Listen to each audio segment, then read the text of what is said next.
安大略省萬錦市第8區市議員李思韻小姐咧，先為雙方對賽咧頒發紀念品，有請各位。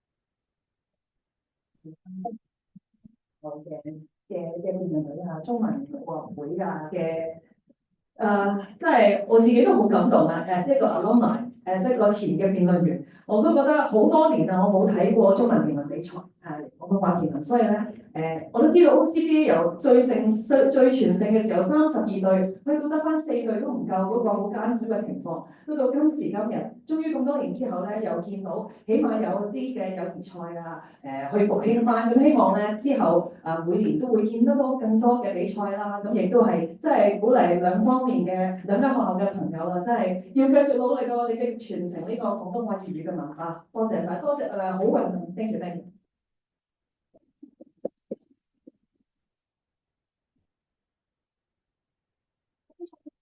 先讀出 land acknowledgement。我哋首先要感謝多倫多大學賴以生存嘅呢片土地，喺幾千年以嚟咧，呢度一直係 Florida、Seneca 同 Sargas of the Credit 嘅傳統土地。今日呢個聚會場所依然係尼威島上面好多原住民嘅家園。我哋好高興有機會喺呢片土地上面工作、學習同埋比賽。因為比賽咧能夠順利進行咧，我哋都要感謝 Richard Charles Lee Canada Hong Kong Library 利命集點成為我哋提供咁靚嘅比賽場地。呢個圖書館咧係香港以外最大嘅香港研究館藏，歡迎大家關注佢哋嘅社交媒體。喺比賽開始之前咧，請在各位先關掉響鬧裝置，以及將手機轉為靜音模式。我係今場賽事嘅主席沈坤瑜，而喺我身邊嘅係計時員鄭宇陽同埋梁允燕。嘅辯題為加拿大政府應重新將非藥用大麻刑事化，而對賽雙方分別為正方多倫多大學粵語辯論社，以及反方西安大略大學粵論律韻中文辯。而家介紹雙方辯員，正方主辯為黃浩軒。唔好意思，我哋轉咗徐偉啊，係正方主辯徐偉啊。正方一部係好啦。正方兩部為蔡子瑜。正方主辯為劉柏年。反方主辯係馮紀忠。反方一副係葉桂枝。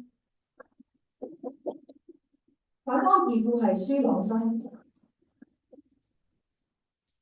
反方辯辯係黃豪峰。我哋今日咧都好榮幸邀請到5位評判於百忙之中撥冗出席，擔任是次比賽嘅評分工作。佢哋分別係萬錦市第2區市議員劉兆麟先生、BBC 英國廣播公司前記者雷展成先生、RBC 高風險客戶金融犯罪管理部經理協高級分析師陳偉恩。香港浸會大學前議員余美希先生。其實今日咧亦都喺網上出席參與呢個評分工作嘅 Canada Hong Kong Link 政策研究主任蔡俊威先生。唔該陳凱。憲政司讀賽規，雙方主辯法定發言時間為4分鐘，副辯法定發言時間為3分鐘。結辯總結法定發言時間為4分鐘，先由正方主辯發言，再到反方主辯，如此類推。當反方二副發言完畢之後，會進入自由辯論嘅環節。當自由辯論環節完結之後，雙方有3分鐘嘅時間供結辯準備作總結。當準備時間完結之後，先由反方結辯作總結，最後由正方作總結。個辯論員咧，需於喺發言之前咧，先向主席示意，計時員咧先至會喺鳴鐘之後開始計時。辯論員咧需要喺鳴鐘之後先至開始發言，發言嘅時間咧以主席計時為準。辯論員法定發言時間前完結30秒，計時員將按鐘1次。依次發言時間尚餘30秒，法定發言時間終止時，計時員會連續按鐘2下。示意辯論員須盡快總結其演辭。喺法定發言時間終止15秒過後，即第16秒，計時員會連續按鐘3次。該隊即被扣分。扣分制度如下：法定發言時間終止15秒過後，每過5秒，評判將喺辯論員喺該發言時間所得分數扣除1分，如此類推，不足5秒亦當5秒計算。當法定發言時間超過30秒之後，辯論員必須立即停止發言。喺比賽進行嘅時候，嚴禁台上辯論員同台下觀眾進行任何形式嘅交流，違例者將被取消參賽資格。比賽一切發言均以廣府話進行，為人名、書名或者專有名詞可以使用外語。如果喺比賽中使用外語，除咗上述嘅情況之外，評判可以對該隊扣除總分1至5分。請問雙方除咗用喺以上3種類別嘅外語，係需要而家進行嘅一個事情？先由情況嚟。我哋要申請嘅字有 THC、CBD、High 同埋 L。請問各位評判要設立嘅啲申請？好，唔該，而家有請下方。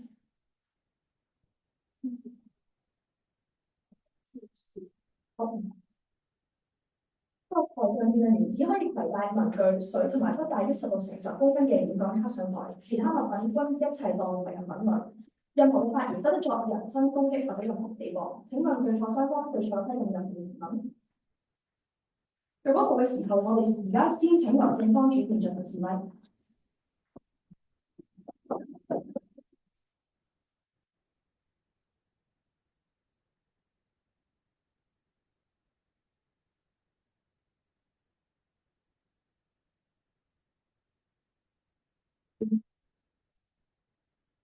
其實我係喺個不可預嘅因素下，好臨時咁上陣嘅。咁如果有最差唔好嘅地方，都多包容啦。而我自己本身都對呢個議題好有興趣嘅，多謝各位。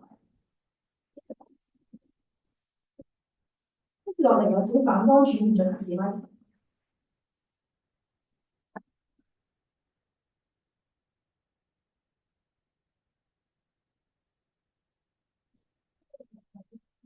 好，大邀請我哋今日嚟進行呢個辯論比賽啦。咁希望大家都聽得開心，玩得開心。多謝。有啲正方一副進行示威。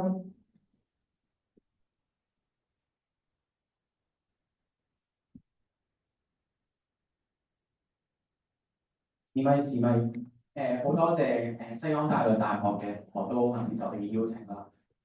想講兩樣嘢，第一樣嘢就係我今日其實都為咗迎合我哋嘅比賽主題係有着呢個大麻碌嘅，唔知大家有冇？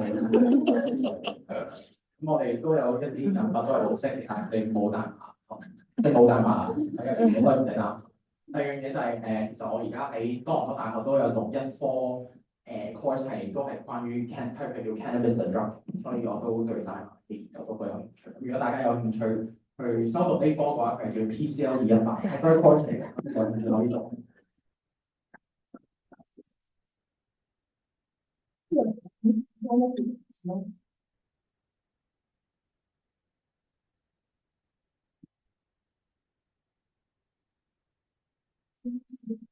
主席有有方我可以接受多倫多大學申請啦。今年都係我哋第2年同多倫多大學嘅粵語辯論隊去進行呢個辯論比賽嘅。咁就叫做第1年去做呢個辯論比賽啦。咁我平時鬧交就鬧得多，辯論就做得少啦。咁希望我哋今次大家就開心玩㗎嘛。進行一場真係有邏輯對決啦，有意義嘅一場對決啦。都希望我哋今次嘅呢個辯題真係令大家可以反思到大麻嘅呢個法例嘅。即係一啲大麻法例嘅一啲可行性啊，同埋大家反思我點解要咁樣做咧？好，多謝大家。有請正方二副進行示威。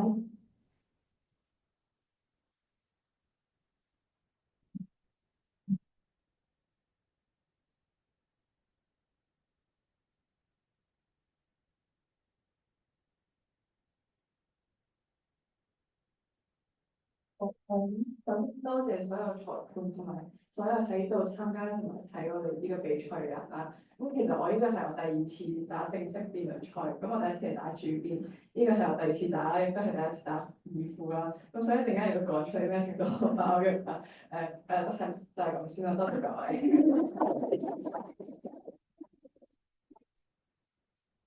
跟住落嚟，我請反方辯護人指問。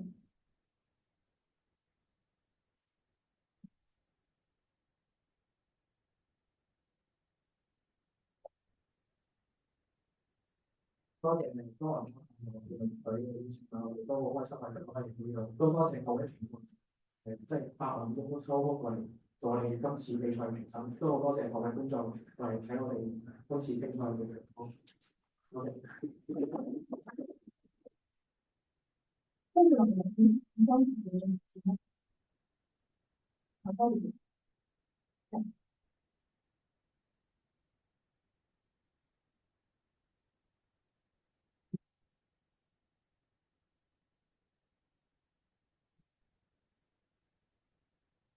好，唔係，好啊！主席、評判各位辯友，大家好啦。咁啊，我係今日嘅反方結辯，我名都黃浩啦。咁啊，我都係好多謝第一次被邀請參加辯論比賽啦。咁啊，其實成個準備過程啊，我哋大家都覺得好好玩啊，比想象中更加少啲 hassle 啊，亦都係好享受成個過程。咁啊，作為我都係住 Markham 啦，咁希望今日就唔會為呢個 Markham 丟架，多謝。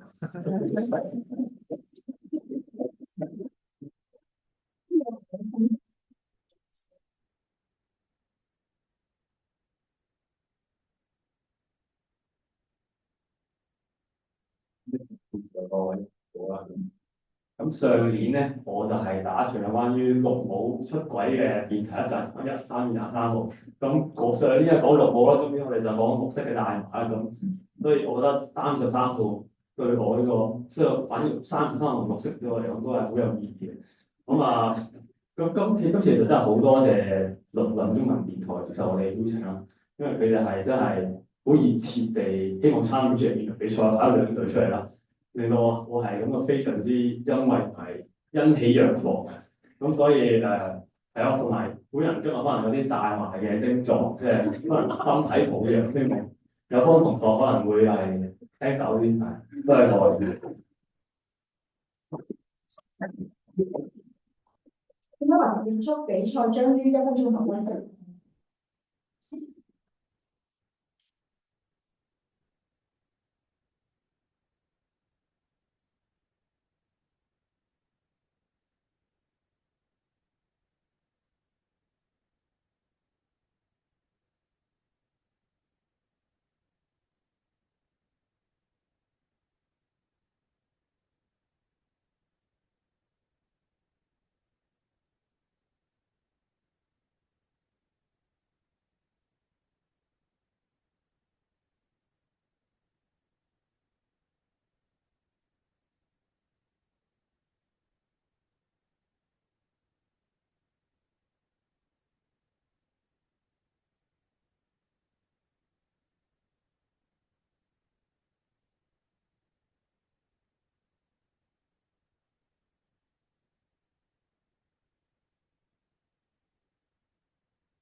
而家有請正方主辯到台前發言，你有4分鐘嘅發言時間，準備好請先向嘅。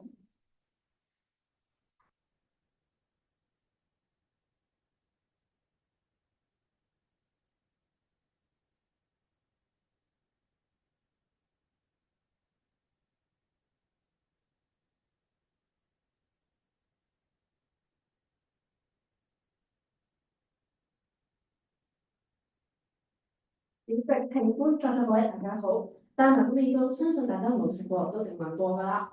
而加拿大政府喺2018年通過大麻法案，市民可以經喺街上購買同埋吸食非藥用大麻。而現時市面上嘅非藥用大麻主要分為2種成分，第一係 THC 以及 CBD， 其中 THC 會直接影響腦部神經，產生迷幻效果，同時亦導致大麻成癮嘅元兇。如今加拿大社會經歷咗足足7年嘅大麻洗禮，社會對大麻法實際嘅成效以及帶嚟嘅問題嘅質疑聲音係從來都冇停止過㗎。因此今日辯題應運而生。辯題成立與否，在於現行嘅大麻法能夠有效地實現佢嘅既定目標，包括保護年輕人嘅健康、改善大麻嘅供應品質，以及取代非法大麻市場，並且係避免產生相應嘅不良影響。而我方正立辯題原因有三：第一，大麻普及化危害公共健康與社會安全。隨住大麻法嘅通過，非藥用大麻使用率顯著上升，由2017年至2024年，加拿大大麻使用人數又佔總人口嘅14.8%，升到去26%。研究表明，大麻中嘅主要成分 THC 對腦部嘅影響係尤為顯著㗎。長期使用唔單止會令認知功能下降，嚴重影響判斷力同埋反應力，更加會增加患上精神疾病風險，對公共健康構成更大嘅負擔。根據渥太華醫院急症室嘅資料顯示，自大麻合法化以嚟，與大麻相關嘅車禍急劇上升2倍，而當中更有超過20%係涉及到嚴重人命傷亡，比一般車禍係高出咗12倍㗎。由此可見，大麻合法化唔單止增加咗對人命同埋財產安全嘅威脅，而呢啲問題將進一步推高公共醫療開支，造成沉重嘅社會負擔。而重新將大麻刑事化，唔單止能夠有效降低市民接觸大麻嘅機會，但係改善吸食大麻帶來嘅健康問題、社會成本，更加可以帶嚟法律上嘅阻嚇作用，提升大眾對大麻危險性認知。第二，大麻非刑事化未能達到打擊黑市買賣目標。大麻合法化嘅初衷之一係透過合法選項俾大麻使用者去縮減黑市規模，打擊非法大麻。然而，根據面生法律期刊顯示，其實由立法到而家，黑市仍然佔大麻市場嘅7至8成啊！咁情況下，可見未能清除黑市市場。而持牌大麻生產商為咗達到政府嘅大麻法要求，往往係要限制顧客選購大麻嘅數量，亦都要加入繁複同埋缺乏可變性嘅包裝，令到佢哋收入大增，同時會將啲嘢轉嫁俾消費者，最終消費者要承受再加上23%嘅稅項，令到當一盒大麻係10蚊嘅時候，其實佢哋係用5蚊就可以喺黑市買到啦。而咁樣只會令到接觸過黑市嘅人往往選擇喺黑市購買更加便宜嘅大麻，增加市民接觸非法大麻可能性。同時，合法大麻市場盛行下，反而促使黑市買家去降低價格，更低嘅成本吸引消費者，變相進一步增加非法大麻嘅人數。總體而言，其實一直到而家，大麻法對黑市嘅打擊效果係好有限㗎，甚至可能無形間助長咗黑市嘅可持續性發展。第三，將非藥用大麻刑事化，更能保護青少年。大麻合法化另一個重要目標係透過年齡限制去減少青少年嘅接觸，確保未成年人唔會輕易獲取大麻。然而，根據數據顯示17到20歲嘅年輕人嘅使用率其實喺合法化後係冇跌過嘅喎，説明政策喺保護青少年方面係成效存疑。人類大腦發育20歲5歲先係完成，而過咗接觸THC 唔單止會對大腦結構造成長期不可逆嘅損害，甚至係增加未來成人嘅風險。但偏偏喺呢個大腦發起嘅重要時期，青少年都會因為貧富壓力或者比較弱嘅判斷自制能力，去接觸到更多嘅大麻，亦都無法評估風險大麻所產生嘅風險。基於以上，辯題已經成立，再想問有關同學，其實有啲同學知唔知道聯合國已經將大麻同可卡因並列為1級毒品咧？多謝各位。辯方主辯總時間為4分08秒，未有過時，無需扣分。現在有請反方主辯到台前發言，你有4分鐘嘅發言時間，準備好請先向計時器示意。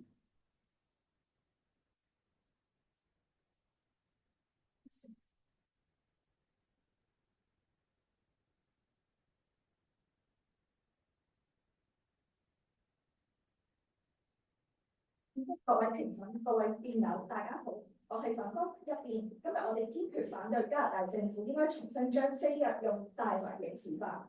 由2018年起，加拿大成為咗全球第2個全面合法化非藥用大麻嘅國家。呢項嘅政策嘅原意就係要減少青少年使用，削弱黑市勢力，保障公共健康同埋安全。但係而家好多聲音都認為合法化導致咗濫用同埋社會嘅問題，主張應該重新刑事化。我方認為，我哋重新刑事化唔單止冇幫助解決呢啲問題，反而會導致更加多嘅社會同司法傷害，係唔理性同埋有害嘅倒退。首先，等我哋釐清呢個辯題關鍵詞。刑事化就係指將某項行為納入刑法嘅處罰範圍，違者可被捕、起訴同埋留低犯罪記錄。非藥用大麻指嘅係用於娛樂、放鬆等非醫療用途嘅大麻。包括乾草花、油、食品等含 THC 嘅產品。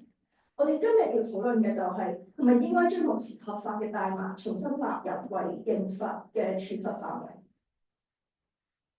我方主張討論係咪應該用刑事法，要用呢三大標準嚟衡量：一係咪要提升公共健康嘅安全；二會唔會符合社會公平同司法正義；三政策係咪真係有效、成本效益係點？重新刑事法唔單止冇辦法幫助減少大麻使用，反而會造成更加多嘅公共資源浪費、社會不公同埋社會倒退。一根據加拿大統計局，2017年有超過16000個成年人同埋3300個青少年因為持有大麻而被控。合法化之後，分別降至2550人同埋451人，個減幅係高達85%同埋87%，明顯減輕咗司法負擔。二制度性不公嘅方面，係多唔多？黑人僅佔總數人數8%，但係佔大麻相關大暴率係25%。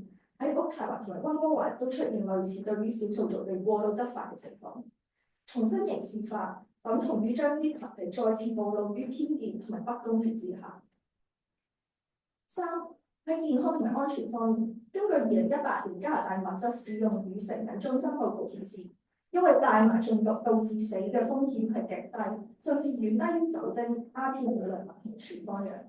有項研究顯示，大麻係唯一毒性致死風險係幾乎可忽略嘅娛樂性藥物。喺4%嘅藥物死亡案例入邊，大麻係唯一出現喺預師報告嘅物質，其餘都係涉及混合毒品。四經濟同管制效果，根據2023至2024年嘅統計，娛樂業嘅大麻帶嚟咗22億加幣嘅稅收，年增長係有12.6%。一筆收入可以用於教育、醫療同埋防毒品防治。刑事化只會摧毀呢個產業，反而會令黑市死灰復燃。其實刑事化只會等使用者隱藏行為，更加難於求助同治療。反觀合法化，政府得以針對風險進行教育，規範標籤、制定安全使用守則同埋推動精神健康支援。呢個正正就係制度引導好過刑罰懲治嘅最佳證明。由教育效率去到公平經濟層面嚟睇，刑事化都係一個高風險、低效率、不可持續嘅選項。各位評審，非藥用大麻合法化唔再係草率嘅決策，而係基於數據、科學同埋人權價值所做出嘅進步選擇。重新刑事化唔單止會令到司法再度超載，等少數族裔再次受害，亦都會破壞經濟同埋忽視操控嘅成果。真正成熟嘅社會係應該透過管制同教育，所以我方主張非藥用大麻唔應該重新刑事化。多謝。法官處理所用時間為4分10秒，未有過時無需扣分。現在有請正方第一副辯到台前發言，你有3分鐘嘅發言時間，準備好請先向計時器。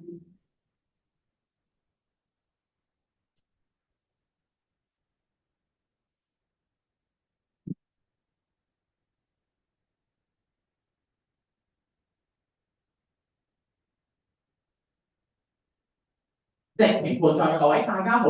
喺我開始提出我嘅論點之前，我想引用慢散法嘅期刊其中一條句子：法律只係有實現佢其嘅該嘅目標同埋避免產生相應不良嘅影響嘅時候先至有效。而大麻法案原意就好似有關同學所講，減少青少年接觸大麻，打擊黑市同埋保護公共嘅衞生同埋健康安全。而今日我哋就想同大家一一咁分析點解大麻法案徹底失敗，仲要帶嚟反效果，同埋需要重新刑事化大麻嚟修補漏洞嘅必要性。首先有方同學就係講話大麻同酒精煙草係啊，佢哋相法係相似，但係我哋同學都已經有講過啦，聯合國係將大麻同埋可卡因嘅毒品係同類分級為1級嘅毒品，而好多歐美嘅國家都係將大麻分類為高危害嘅毒品。咁啊有方同學所主張係有所明顯嘅矛盾喎，而好多研究都指出大麻比吸煙更加容易上癮，致癌物質嘅含量同埋煙草都係相似，亦唔似酒精同埋煙草咁樣係會直接咁造成神經錯亂，帶嚟腦部創傷。如果根據有方同學嘅論據，咁要首先合法化嘅就應該係氯胺酮或者小氣呢啲嘅相對嚟講低危害嘅毒品，而唔係到大麻。第同學有講過話係大麻會增加呢個稅收啊，因為我哋可以透過大麻去增加我哋嘅政府嘅稅收，咁呢啲就可以我哋投資教育嘅資源。咁係冇錯，咁的而且確我哋係見到可能會喺你稅收上面會有增加，但係政府收咗1蚊稅，可能要俾翻2蚊去收呢嘅後果。有科同學可能就唔信啦，咁所以我哋就幫有科同學計咗條數出嚟。加拿大物質使用同埋成癮中心嘅一份報告就指出，大麻相關嘅傷害，包括醫療保險同埋損失嘅生產力等等，為加拿大每年增加17.6億嘅加幣嘅成本。而呢個係2017年嘅數據喎，當時嘅難民人口只有大概14%，咁所以而家嘅難民人口而增長係27個百分比，計埋就等於每年加拿大政府係要承擔大概43億因為大麻而產生嘅社會成本。相反，2023至2024年度嘅大麻需要收僅係17.6億，遠遠不及我哋呢啲社會嘅醫療成本。咁我想有幫同學啦，咁剩翻個70%人口為咗吸大麻人口而承擔呢43億嘅社會成本，究竟合唔合理咧？第二個方向就係講合法大麻嘅品質可能會好啲，係受監管，但係唔知有個同學有仔細咁研究過大麻法案嘅合法大麻產品係唔需要經過政府進行品質同埋安全性嘅檢查，所以政府監控事實上都係確保大麻商係有透過合法嘅途徑去進行交易，而唔係擔保佢嘅品質分分鐘係黑市賣嘅大麻可能仲高質添。第二個方向係話可以打擊到呢個黑市，但係其實合法化大麻根本就打擊唔到黑市。第一，合法大麻太貴啦，根據加拿大嘅統計局，合法大麻係比黑市貴咗57個百分比，再加上有品質嘅問題，因為根據曼氏嘅法律，黑市嘅大麻品質同埋係比較優秀，而合法嘅大麻往往因為包裝嘅流程係比較長啲，所以會發毛同埋效力比較低。咁喺當正市嘅同埋合法市場嘅佢嘅效力同佢嘅大麻係冇黑市咁有吸引力嘅時候，究竟有方法我哋係點樣打擊到呢啲嘅黑市咧？數據都指出娛樂性嘅大麻合法咧，喺大麻法案之後咧，其實喺黑市中係冇任何嘅減嘅。我哋發現到嘅就係非法市場其實繼續係持續，所以有個同學我哋嘅論點係應該成立嘅。多謝各位。正方第一副面所用時間為3分04秒，未有過時，無需扣分。現在有請反方第一副面到台前發言，你有3分鐘嘅發言時間，準備好請先向計時示意。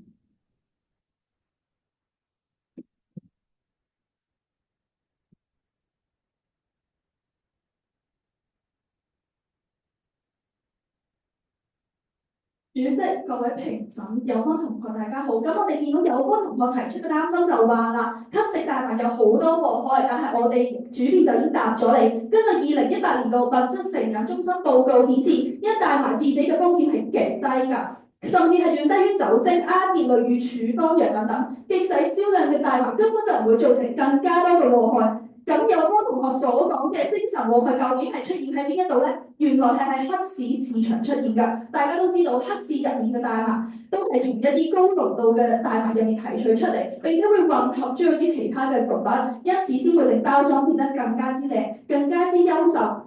點解啊？因為毒販係要令人快速上癮，從而賺取更多嘅利益啊！所以當佢哋吸食呢啲濃度嘅大麻時候，先會出現腦部創傷、幻覺甚至係攻擊嘅行為。一般市民吸食合法化大麻下，係根本冇可能會出現腦部創傷，而機率亦都係極低㗎。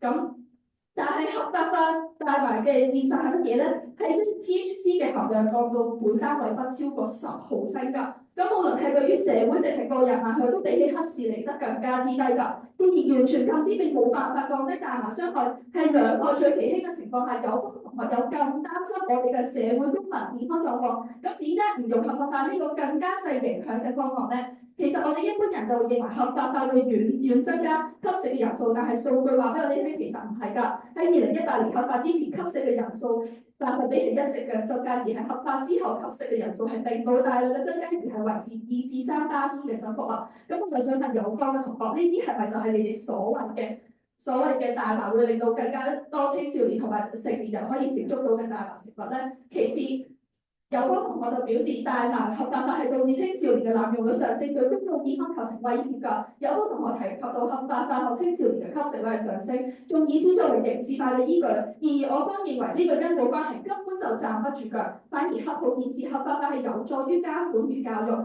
先係有助於青少年健康嘅正確方向㗎。首先喺合法化之前，青少年一早可以接觸到大麻。合法化嘅目的係建立一個透明、安全、有規管嘅市場，讓政府可以正面介入，實行年齡限制、產品標籤、教育推廣等政策，從源頭上更加去保護未成年人。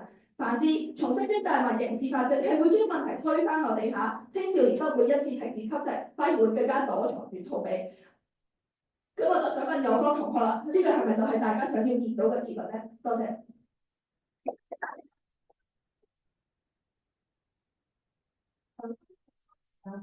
分39秒，你有個時無需扣分。而家有請正方辯護發言，你嘅發言時間為3分鐘，準備好請先向計時時間。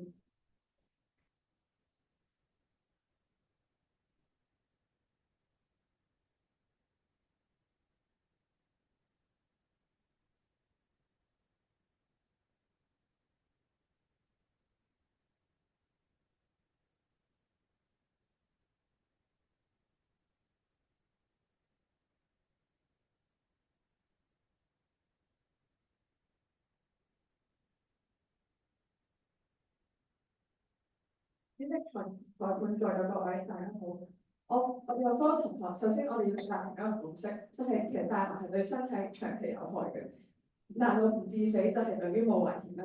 咁其實所以咧，大麻法案咧要達到其中一個目的咧，就係保護公眾健康啦，就應該係致力防止引市民大麻入去大麻市場啦，同時鼓勵使用黑市嘅大麻市場轉用合法化。但係其實加拿大統計局顯示咧，就係大麻市場一日比一日大啦。2020年咧嘅大麻市場係單單一年咧就增長咗足1倍啦，而吸大麻嘅人咧係人口咧係由合法化之後咧增長咗6%啦。你唔好睇少6%，因為咧6%其實等於240萬人啦。咁單單6年就已經引入咗200萬人啦，去定期吸入大麻。咁我想問下有方同學，咁所謂你哋嘅達成期望係公共健康效果係究竟係啲咩咧？咁我而家比賽嚟到呢度啦，其實有方同學咧不斷咁講話，即係之前有提過話，刑事化咧就會令到有人權問題啦。咁其實但係我想提出嘅係咧，其實司法問題咧唔應該歸咎於大麻，因為司法問題其實係社會問題啦。而如果司法問題係可以歸咎於大麻咧，咁所以其實大部分嘅司法問題喺唔同嘅罪犯之外咧，都其實係所有罪都應該係無視咯。咁其實咧，再加上咧合法化嘅大麻安全同埋含量咧係可以受到質疑嘅，因為黑市大麻嘅 THC 含量咧其實係達25嘅百分比啦，而同合法大麻嘅17百分比8%啦，比較分別其實係唔大咯。加上市面上有好多唔同合法嘅產品嘅 THC 含量都係達到80%啦，政府又唔會規管啦。我想問有分同學，點解你會覺得可以盲目相信政府？點解合法化一定係安全咧？最後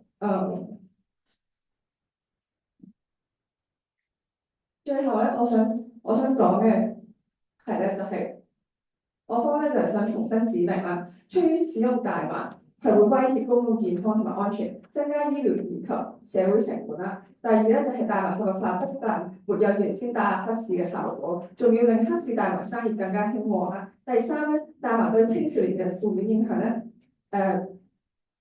我哋所以咧應該係要保持我哋應該要質疑保持而家大麻合法化係咪真係應該繼續咧？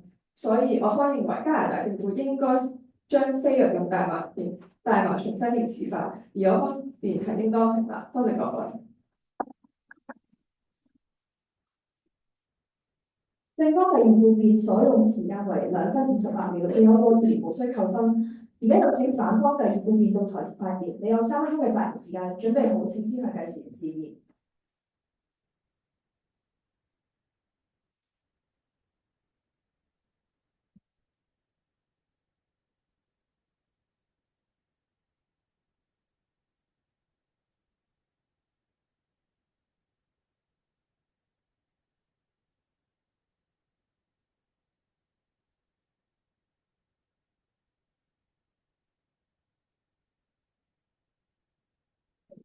即係精神健康問題同埋社會嘅問題，我哋係其實係同意嘅。但係刑事化只會令到患者更加隱藏，唔敢求助，咁係咪令到成個社會變得更加好咧？合法平台同埋精神健康教育先係對問題最正確嘅做法。個問題嚟嘛？你拉咗佢，佢係咪就會變得更加好？請問呢個世界上面有害嘅物質係咪淨係得大麻？根據醫學期刊綜合性評估俾個報告，酒精係危害社會排名第一，煙草排名第三，大麻只係排名第八。大麻喺呢個榜單上面最低，點解唯獨係得大麻咁樣處理咧？而家合法化，起碼可以規管 THC 同樣，有年齡限制，有標籤，有教育，有咩唔好啊？你一刑事化，大家咪有人去翻黑市，買到啲咩都唔知，做危險，你想減傷害，咁樣嘅教育同埋規管，而唔係一味拉晒人。最後唔該正方搞清楚，有風險唔代表應該入罪，否則你哋頭先講嘅所有嘢，點解唔夠堅？點解唔敢做咧？根據統計局嘅資料，喺2018年，日常吸食大麻者係有5%，而喺過去1年裏邊，佢哋吸食嘅係20%。而喺2023年呢個數據變為6%同埋23%，沒有一個明顯嘅上升傾向。反觀喺美國部分州份執法後，大家都會向黑市獲取 THC 同埋更高嘅成分，出現更多過量同埋急症嘅，唔係關鍵唔係在於合法與否，係大家有關監管同教育，刑事化只會讓問題潛入地下。喺2017年，加拿大執行大麻相關案例消耗咗20億，包括警力、法院、羈押同埋監管，而案例只係下降咗80%。咁樣代表司法中央集中資源更嚴重嘅問題，例如走私毒品、過量服用鴉片類藥物，死亡率係71.86%。我亦都想問下入方同學，你寧願將再使多10億，定係收稅令到社會變得整體更加好？刑事化唔等於有震懾力，反而令到社會更加多問題。根據美國研究，坐監嘅青少年更大機會重犯、失業同埋被邊緣化，即係你用去監管濫用。如果你話要震懾，但最後只係令到細路變咗有案底、有紀錄、有紀錄，然之後連工都揾唔到，問題係咪變得更加難搞？刑罰只係會標籤不明，但係制度可以幫到。合法化唔只有稅收，仲可以帶動成個產業鏈。根據德勤嘅報告，加拿大合法化第1年已經製造咗9000個直接嘅職位，即加埋周邊勞動超過17000，而呢個數字而家已經飆升到咁。有關房2018年嘅合法化黑市佔90%，而家去下降到38%。OK， 多謝。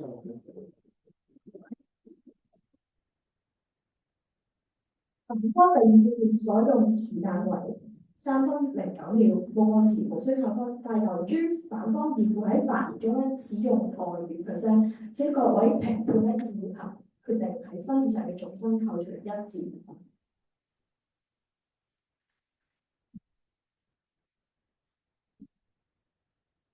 而家進入自由辯論嘅環節。喺自由辯論入邊，雙方各有5分鐘嘅發言時間。辯論員可以一次過選擇將發言時間用盡，亦可自行分配時間，分開數次發言。除某方發言時間用盡，另一方則可派出一位辯員發言，不得替換。先由正方發言，再由反方發言，如此類推。喺自由辯論環節入邊，計時員於該參賽學校之發言時限前30秒會按鐘1次，並喺發言時間完畢後按鐘2次。本環節不設緩衝時間，當發言時間用盡之後，主席將即時中斷其發言。請問對賽雙方對自由辯論環節嘅賽規有冇咩疑問？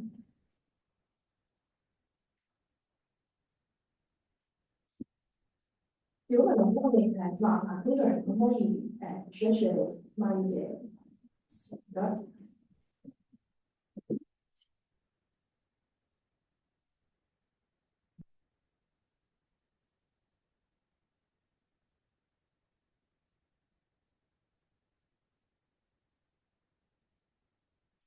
試咪啊！試咪。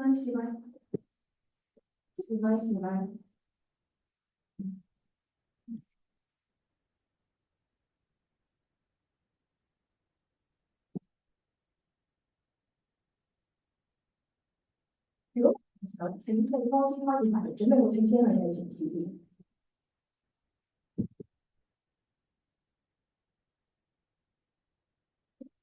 我哋講咧，刑事化嘅時候咧，會帶嚟20億嘅成本嘅政府嘅公帑問題㗎。但係其實我哋而家見到發放咗之後，我哋方會話俾你聽，已經多咗43億嘅，因為係合法而帶嚟大麻嘅影響喎。咁請問有冇同學點樣咁重新合法咁繼續合法點樣降低政府嘅成本咧？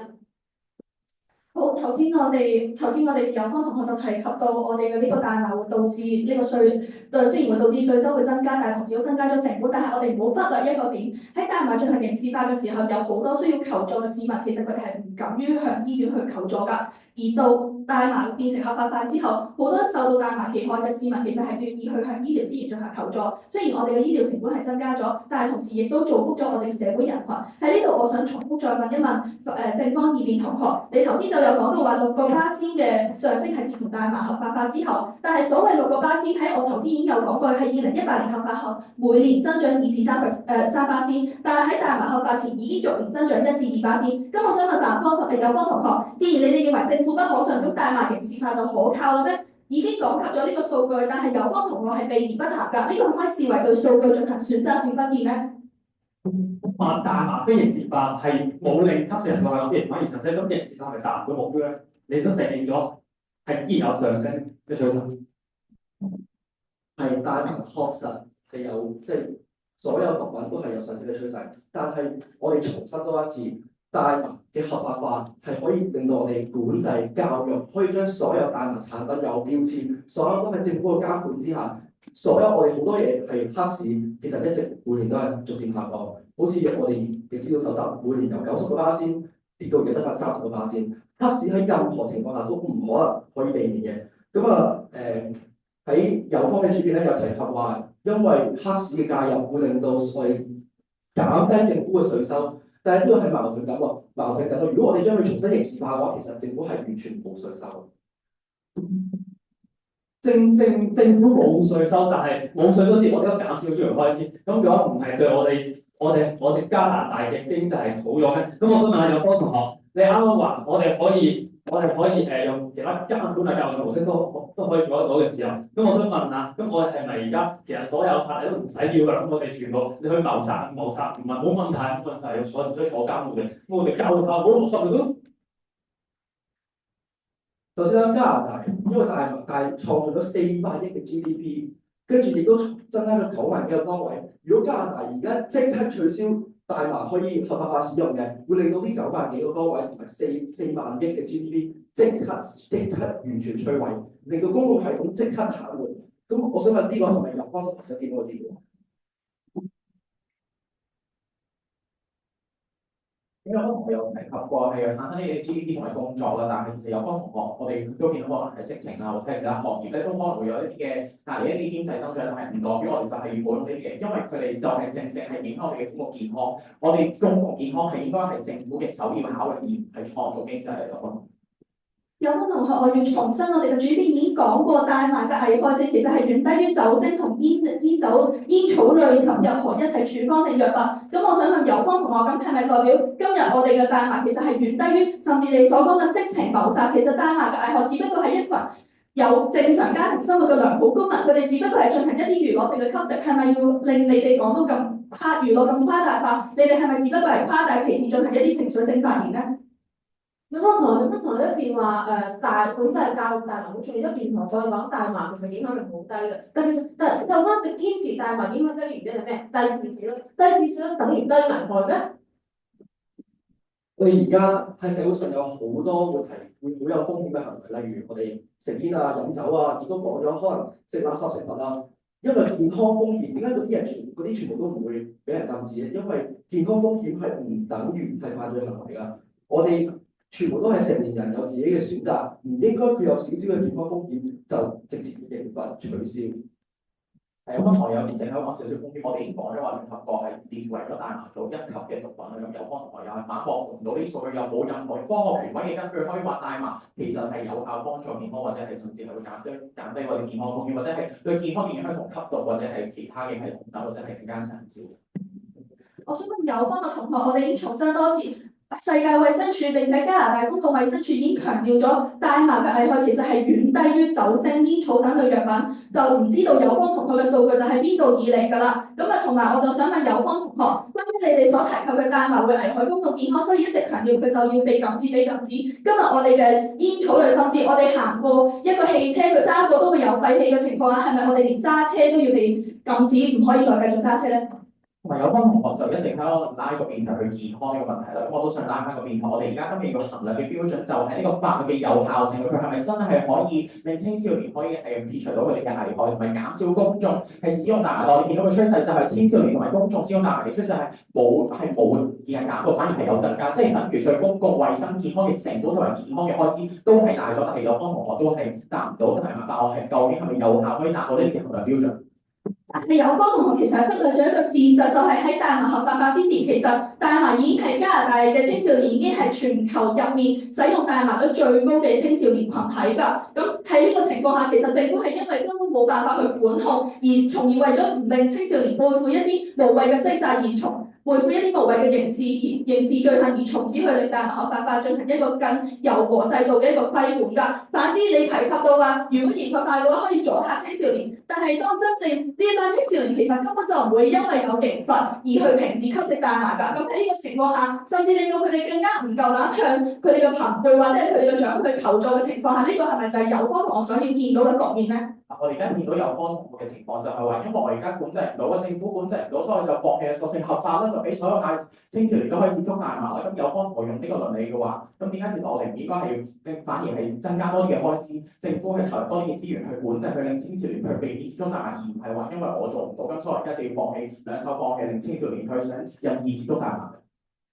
我喺一邊嘅有方同學就忽略咗，我喺一邊嘅時候就已經講及過，我哋對於刑事化同埋合法化嘅呢個規劃係在於兩害取其輕㗎。我都已經提及過喺呢個加拿大全球嘅呢個大麻嘅呢個合法化之中，加拿大係青少年吸食率最高㗎，喺未合法之前已經係最高㗎。可見其實根本刑法根本冇辦法去阻嚇青少年，與其係咁樣，所以我哋先去採取一個柔和嘅制度。今日唔係因為政府佢冇辦法規限而去做呢樣嘢，而係因為我哋需要用更加好嘅設施去兩害取其輕啊。其實咧，我想問下咧，合法化咗之後咧，青少年嘅吸大麻嘅問題係有冇減少咧？我覺得係冇嘅咯。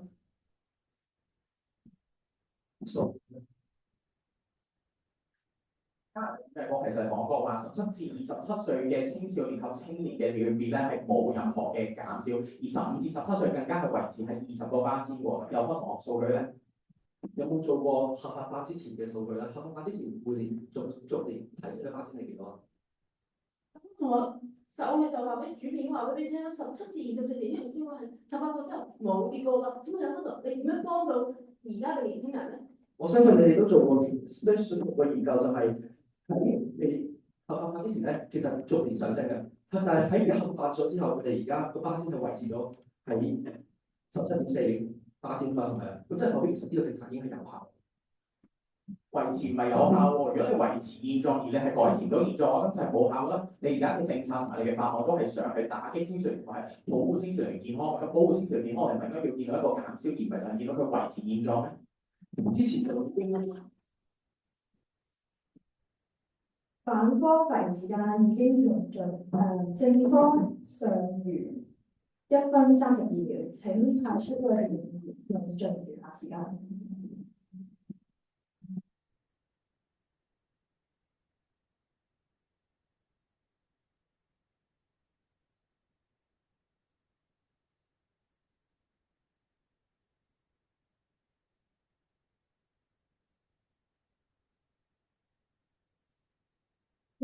我講佢講咧，佢都明白大麻係有傷害他人，呢個社會係一個好大嘅問題。但係佢哋因為解決唔到呢個問題，好咁我放啦。咁你哋自己食啦。我俾啲好似健康啲嘅大麻俾佢哋咧。但問題我哋見到啲咩？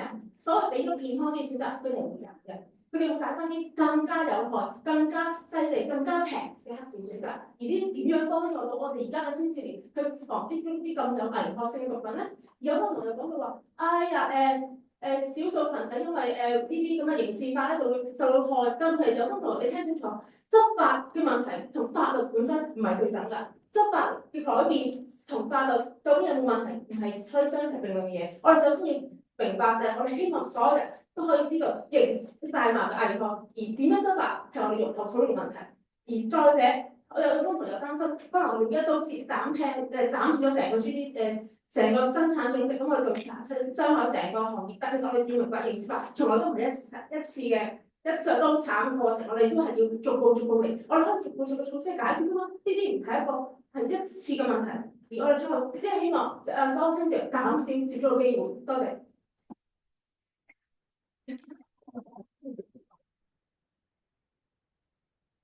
自由辯論結束，但係由於啱啱正方主辯嘅題目講咗 OK 一個字，所以請評判自行喺分子上面扣除一字。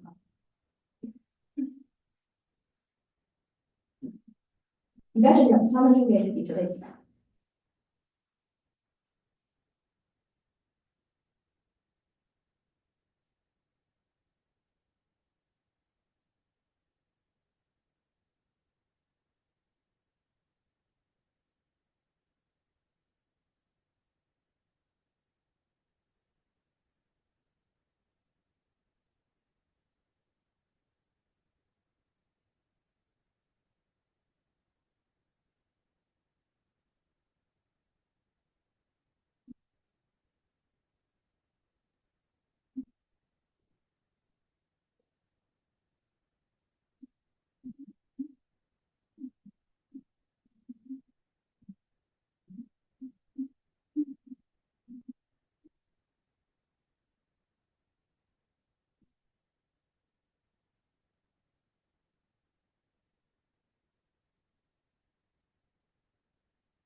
你要出場㗎嘛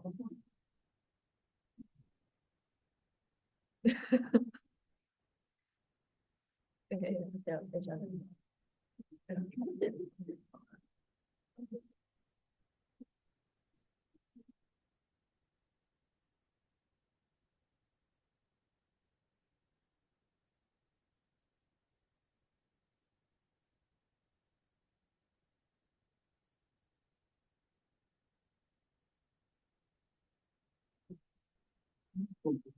我哋未做呢個選舉，但係我哋有呢個nomination。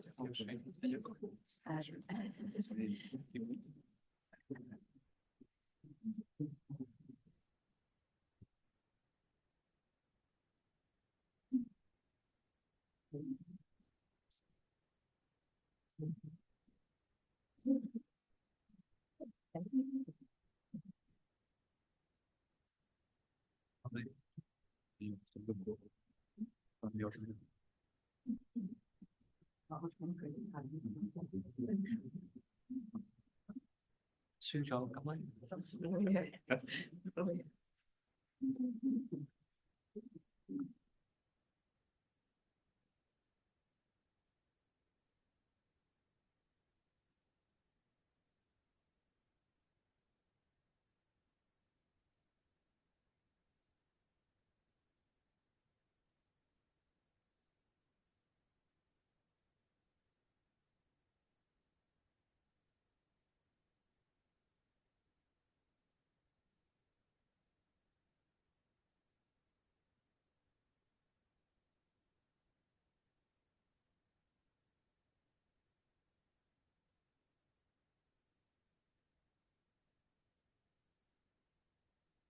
呢段時間結束，呢一度咧，我哋作出呢個宣佈啦，就係因為啱啱咧，集團雙方咧喺自由辯論嘅時候咧，亦都有用到 GDP 呢一個概念，咁所以評判都自行喺分子度扣除一字。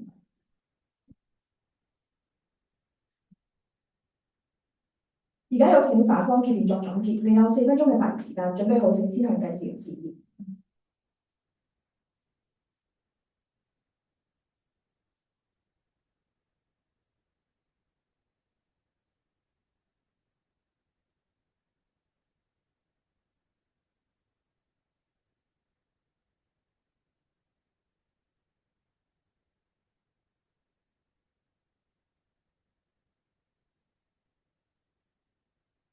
兩位主席評各位朋友大家好，我係今日反方嘅結辯。嚟到呢度，我想總結今日成場嘅辯論，話俾大家知點解我哋堅決反對重新將非藥用大麻刑事化。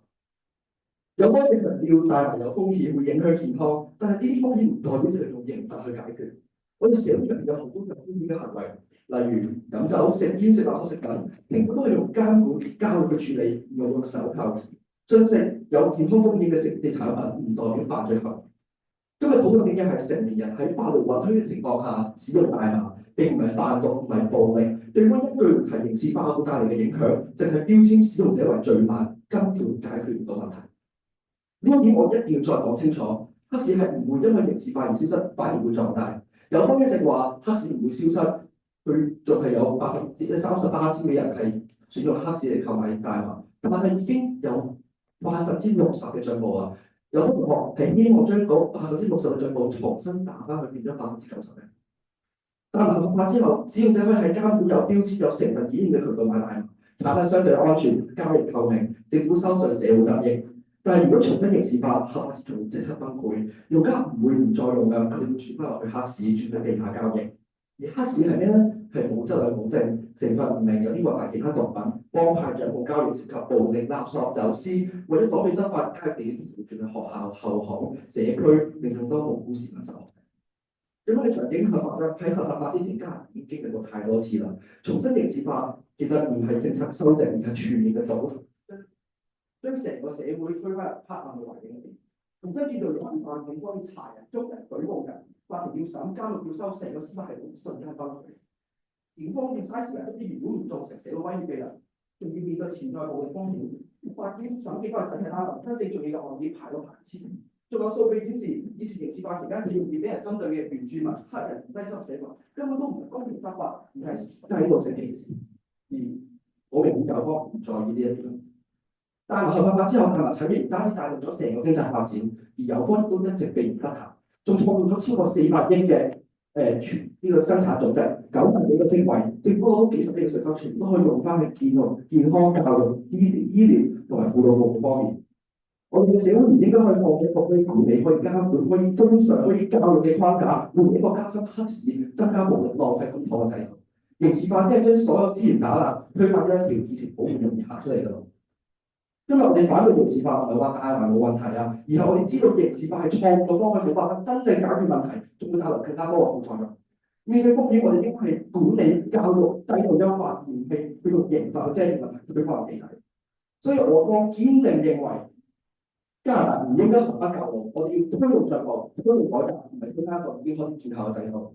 今日我哋講嘅唔單止係一樖植物、一個物質，而係加拿大選擇要點樣治理社會，係用制度同理性啦，定係枷鎖同恐懼咧？所以我哋堅決反對今日嘅議題。多謝各位。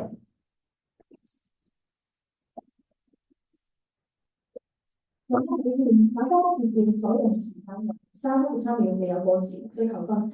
如果有請正方結辯作總結，你有4分鐘嘅發言時間，準備好請先向計時示意。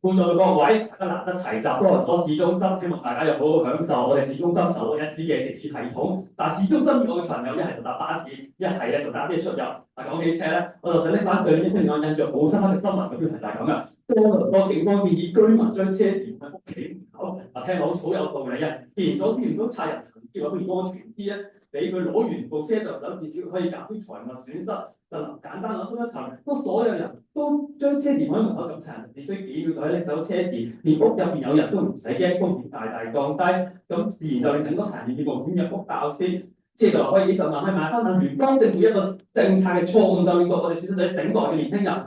我方面已經多次來電數據顯示大麻食量係持續落上升嘅趨勢，一目了然。有方同學就話呢啲，有方同學咧就話咧大麻咧其實唔係好危險嘅，但係我想講聯合國定義咗係同我聽呢就都係一級毒品。請問係咪有方同學話佢唔危險就唔危險咧？有方同咁我哋係咪慢慢幾十年之後先願意承認，喺度慢慢等佢要升到唔知幾時，我哋先承認大麻係有問題，大麻刑事法唔係解決大麻問題嘅方法咧？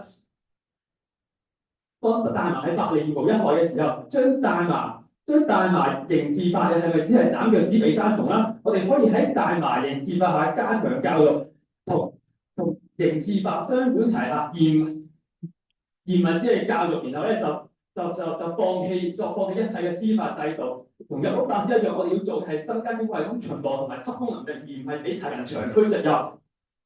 其實今日正反雙方咧同意嘅話你有加拿大人嘅更加身體健康嘅有方就話咧，要健康咧就一定要非刑事化，佢哋吸食大麻嘅有冇好安全有好安全嘅選擇。但係我方咧就知道啊，刑事化所謂安全監佢其實係笑話一則。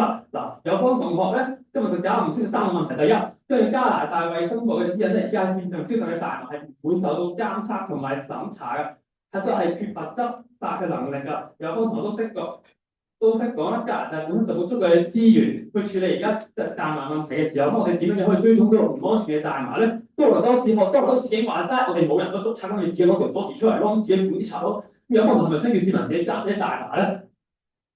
第二，有方同學又唔明白黑市啊，根本就冇好過啊！有方同學今日同我哋講話有個法市長咪可以大打擊黑市咯，令黑市無所遁形咯。係啊，黑市係打擊咗係打到啲大麻平晒咯，全部黑市都變晒，變得翻6、7成嘅黑市。多倫多市警一開始有100個賊捉唔到，而家賊升到700個，捉到幾十個人放依班去捉啦。嗱，而家試大麻唔單止比合法大麻嘅大麻更具競爭力，連帶大麻消費者嘅荷包都更具競爭力啊！多途徑買大麻更加容易負擔，食都食得多啲啦，即係人哋擺條鎖匙出嚟啊，全部搶得大啲啊！有幫同學成日都話司法系統問題嘅時候，咁我哋又唔會，我哋話啲人唔會求助，但係而家我哋就係要刑事化去令大家建立咗一種意識，知道呢個問題。咁我想問係，如果大家唔覺得呢個問題嘅時候，點會仲要去求助咧？我哋亦都已經多次指出咗大麻只係佔2022年嘅全國新增總值，即係2%。咁請問我哋有乜嘢必要去？我亦都係可以先啦，唔用一刀切嘅方式處理呢個問題，可以慢慢進行過渡嘅階段去恢復翻刑事法。所以非刑事法唔係一個最好嘅選項。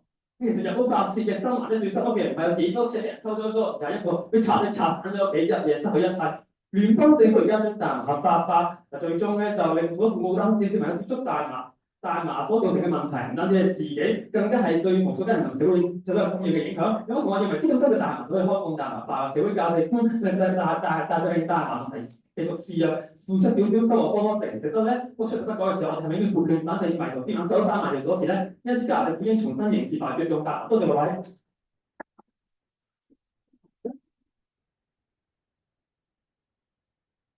372秒比較多時，472秒比較多時咁樣。好長時間已經完成所有嘅發言啦，我而家咧會俾請評委咧用少少嘅時間去完成分子上面嘅評分工作。咁當完成分子嘅時候咧，麻煩主席或者係同事啦，之後我哋就會進入佢哋呢對賽相當評議嘅環節。唔該曬大家。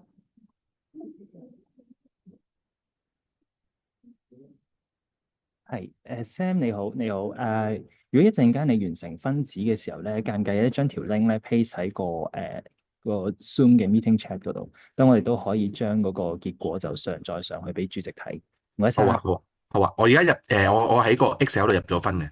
哦，好啊，唔該晒。咁我使唔使再 upload 條 link 俾你哋點啊？我照俾條 link 你。都應該唔需要啦，我哋會即係主席會自己去計分啊。唔該晒。OK， 好，拜拜。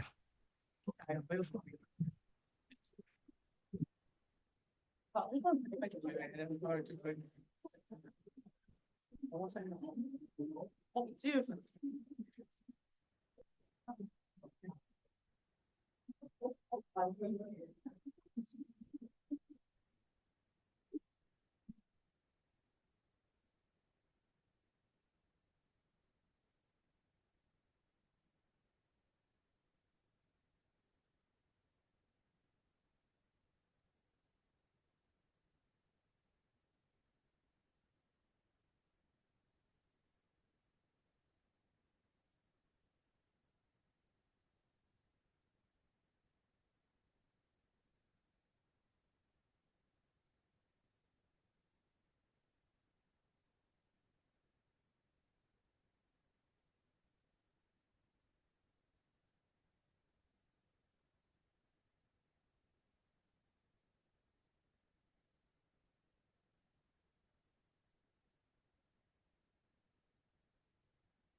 得可以啊。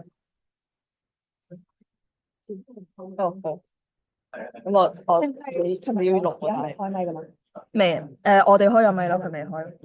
評判唔好意思，我係主席，因為咧我哋而家有少少 technical difficulty 啦，好多你去幫我哋手，咁我哋而家咧會將部電腦咧放喺比賽嘅台嘅中間嘅位置啦，咁就好啊，希望盡量可以用到個 speaker 開大聲，唔該晒你啊。好，唔該晒你。即係用另一個部電話 join 呢個，然後佢影嘅呢個咯。哦，但有冇人有？ adapter 度變咗佢，因為有另一個手機可以借嚟用。join 係你用我嗰個，我唔知你要。冇，最後冇所謂啊，最後評語啫嘛。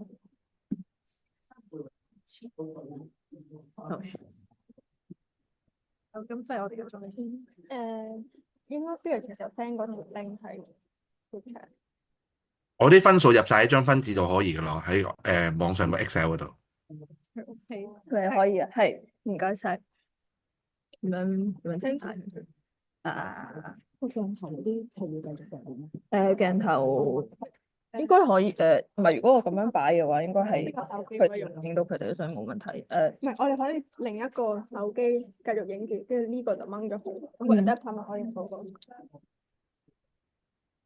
我點樣整？呢個鏡頭唔用，我哋用另一個手機 join 個面，咁就繼續可以影住佢哋，但係 adapter 可以。OK，唔係而家就部電腦擺出嚟 OK。OK，你應該係要處理多一陣。可以噶啦，可以放。我擺等啊。係。唔好意思。啱啱我6點。呢個係 online 個評判。咪擺喺度。都未有。我哋即係各位教授，唔好意思，啱啱出嚟少少技術性嘅問題。而家咧，我哋將會將我哋俾你嗰個我收。我想問你有冇 send 到你嗰個分紙俾我哋喺 email？ 係，我哋將會請蔡仲威先生首先投俾你先，因為我喺你嗰條 link 嗰度入咗啲分數落去，第二場分紙嗰度。OK，可唔可以 send 翻俾我哋 email？到時候我哋處理咗技術問題。我喺呢度 send 俾你。誒，都可以其實都係一個 tab，你網上嗰個 Google Sheet 嗰張紙嗰度入咗喎。係啊，係，可唔可以 send 多一次？唔好意思。即係我照 send 一次俾你，係咪啊？係，唔該晒。我喺呢度 send 定係 send 喺喺 email 嗰度？ email 嗰度會好啲。咩啊？喺度。好，你等陣。Hi Sam，我想問下你，係你會唔會開鏡頭？可以，你等我陣啊。好啊好啊，唔緊要，我哋照擺喺度先咯。哦即雖然就冇咁大個 mon，但係可能都咁照擺喺度啦，照擺喺度。係你哋而家可以俾評語啊，咁我而家擺喺你喺評語前調轉咁樣調轉，唔係你照擺喺度，跟住我插翻個鏡頭咯，跟住影翻就得。好好好。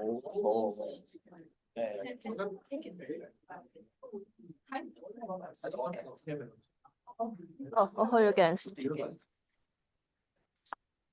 我哋首先有請 Canada Hong Kong Link 政策研究主任蔡祖威先生為我哋發表評語，唔該晒。多謝大家即係邀請我嚟做呢個評判啦。咁今次都係幫呢個多大閱辯咧第二次做呢個評判嘅。咁啊，首先都好感謝即係兩間大學嘅同學啦，以至到其實都多謝即係多大嘅香港圖書館咧，其實係俾咗好多支持嘅。呢個我哋粵語或者我哋廣東話喺異地嘅一個發展，呢個係好唔容易嘅。咁今次我都好欣喜啦，即係見得到係即係嚟嘅人越嚟越多，咁啊見得到同時間咧，即係個辯題，我哋可以即係做好多唔同嘅比賽入邊咧嘅辯題越嚟越多元化。咁啊，今次嗰個辯題亦都令我諗起啦，即係呢一樣嘢我哋做辯論咧尤其是我哋講緊粵語辯論幾樣嘢嘅，一就係整體嚟講，辯論咧其實係一個好好一個介入咧，就係我哋成日講真理越辯越明咧，背後其實除咗講一啲輕鬆，即係啱啱講到我哋有一啲比較輕鬆啲嘅課題啦、文化嘅課題啦，以至到一啲我哋講緊一啲倫理啊、哲學嘅問題啦，以至到今日係一啲政策嘅討論，其實都係一個透過辯論比賽一個好好嘅切入點咧，係俾公眾或者俾我哋嘅大眾啦，尤其是俾我哋即係如果有啲學生，我上一次嚟咧都特登帶埋我個女嚟咧去睇辯論比賽，其實係一個好好嘅一個教育咧，就係俾大家知道一啲貌似好似同我哋好遠嘅嘢。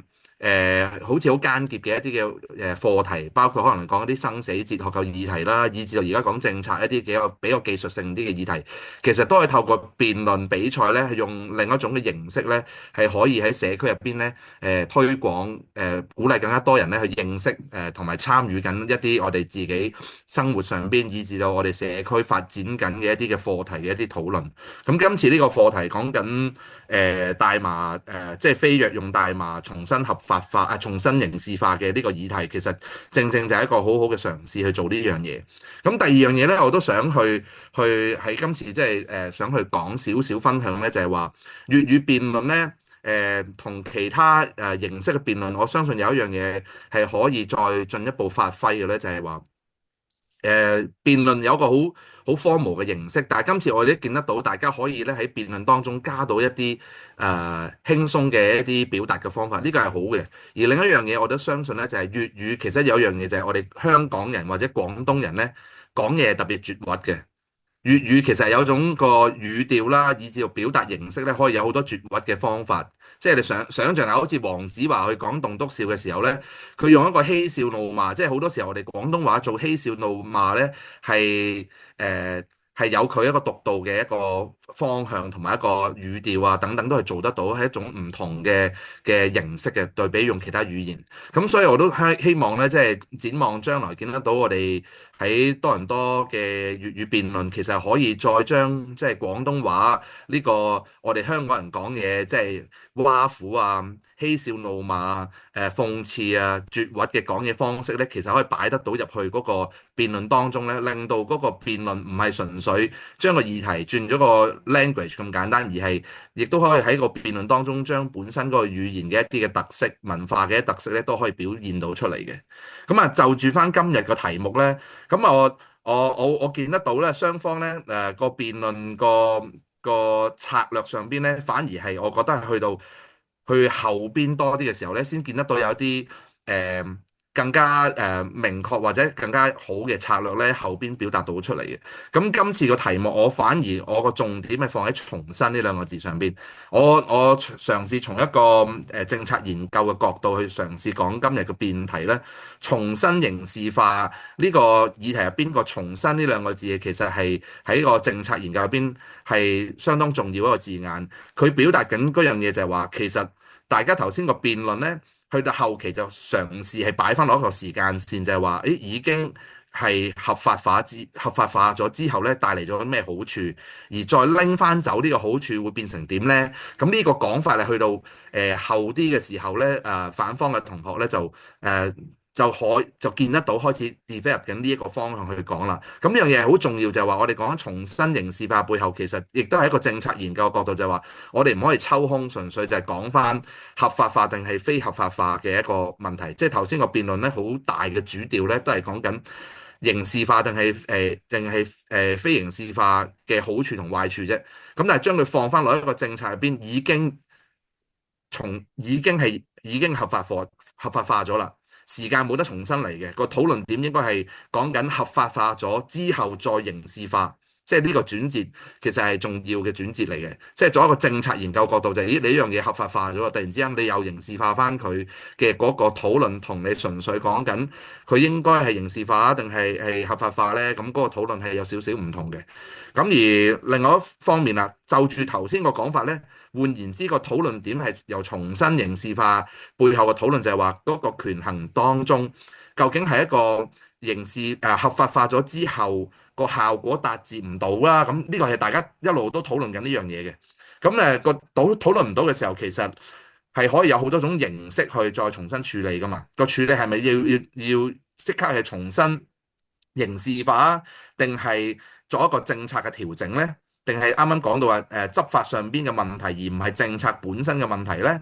咁包括頭先可能會講到嘅就係話，啲政策調整係咪即係合法嘅渠道買到嘅大麻個價格係仲貴過黑市嘅？咁所以導致到啲人都仲係流去黑市嘅，係咪咁樣咧？咁如果呢樣嘢純粹將嗰個大麻價格降低，會唔會就已經變成咗個政策嘅效果就已經可以更加顯著咧？咁呢啲係一啲嘅討論點咧，係可以做一個更加多嘅，即係個彈性會大啲。做呢啲討論咧，就會從一個政策研究角度咧，呢啲就係更加有效地去表達到嗰個時空啊，個時空就係話呢個討論唔係一個抽空嘅討論嚟，而係真係政策已經行使緊幾年啦，而再拎走嗰個問題。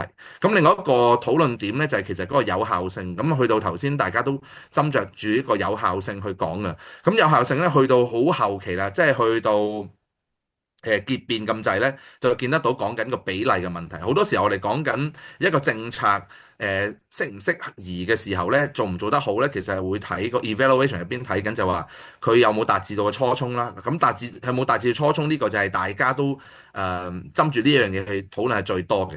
咁而第二樣嘢就係個比例嘅問題咧，似乎大家呢樣嘢可以再發揮多啲嘅。咁去到後期我都再聽到少少啦，即係個講法，即係包括講緊兩害取其輕呢啲一個比例上邊，究竟我做緊呢樣嘢做多啲個帶嚟嘅好處同壞處係點，做少啲嘅好處同壞處係點樣咧？咁呢樣嘢係重要嘅。咁而另一樣嘢就大家似乎都去到後邊嘅時候咧，正方就會再提出多啲，就係話有冇一啲新嘅方法達至到個初衷？即係換言之，大家個斟酌點有唔同嘅 approach 係可以去切入呢件事去講嘅。另一個就係話，有冇一個新嘅方法達至到本身要合法化呢個即係非藥用大麻合法化嘅時候，佢本身想達至到嘅目的，而家發展到而家嘅時候，會唔會有一啲新嘅方式係令到嗰件事係都做到呢個初衷，而唔需要用合法化大麻嘅咧？咁而反方亦都可以就住呢樣嘢就話，其實冇其他方法係做得更好噶啦，比呢樣嘢。咁包括啱啱講到啦，即係話黑市點都有噶啦。咁你要做嘅係咪即係俾嗰個正確嘅渠道，反而係喺個有個監管嘅範圍入邊做到會更好咧？咁呢啲大家喺內容上邊會講得到。咁但係如果做一個包括你嘅詞風，以至到個組織會影響到個位，就係話你將嗰樣嘢要講到好 explicit 嘅。好具體地講啊，我而家就直情講到明，就係冇一個更好嘅方法用講到明係有一個冇更好嘅方法，所以要用合法化係喺唔好嘅當中，大家覺得有壞處嘅當中係已經係最好嘅方法啦。比你純粹咩唔做係更好嘅。咁呢啲係可以無論喺開題或者係去臨尾總結點題嘅時候咧，呢啲咁 explicit 去總結嘅説話咧，其實係對於即係聽完一個辯論幾分鐘嘅時候，你作一個咁樣嘅 round up 咧，係一個會令到大家會知道你個重點喺邊度嘅。咁頭先講嘅一啲嘅 approach 入邊，大家都點到一啲題目，講到少少內容嘅。咁但係嗰個發揮入邊咧，其實亦都可以做多少少，即係話我要將佢 highlight 得更加清楚嘅。而最後一點咧，就係我會覺得即係我從一個唔係專業辯論啦，咁我嘅記憶入邊最印象深刻就係以前讀大學嘅時候咧，每一年咧都會有中大同港大兩大政辯嘅。咁好多時候我哋成日講嘅風度咧，咁就係即係我哋嘅團體入邊究竟會唔會對另外一個團體即係正反雙方會唔會互相尊重啦，以至到或者會唔會幫自己嘅隊員去調校個咪啦咁樣。咁反而我覺得另外一樣嘢亦都係提出嚟，就話我哋喺辯論嘅內容當中有冇去 catch up 到對方嘅內容，繼而係識英雄重英雄嘅對方嘅內容邊一度。認為佢講嗰樣嘢有呢個點喺度，但係我會提出比你更高明嘅一個睇法，或者我質疑你嘅睇法嘅時候，指出緊你係有咩問題嘅時候，咁呢啲其實係一個 follow up 到對方講緊嘅嘢，而唔係各自自説其話嘅時候嘅嗰個做法，反而亦都係我睇緊嘅嗰個更加重要嗰個風度，係會多呢一個層面去睇嘅。咁總括而言，即係我覺得今次都係一個好好嘅嘗試，亦都係多謝大家俾呢個機會我啦。咁嚟到加拿大都會可以睇到咁精彩嘅粵語辯論，咁都期待我哋將來會有更加多呢啲嘅粵語辯論，亦都可以推廣到去我哋喺我哋嘅市民大眾社區當中，都可以俾我哋更加多嘅市民咧去認識得到我哋呢度有一班好熱心、好熱血嘅青少年咧，係喺度繼續推廣緊我哋嘅廣東話嘅辯論。咁亦都係用呢個途徑咧，係可以令到我哋社區當中咧認識多啲一啲唔同嘅話題啦、政策嘅討論啦，以至一啲哲學啊、生死啊等等嘅文化等等嘅議題咧，都可以透過呢個方法咧係可以推廣出去嘅。咁再一次多謝大家。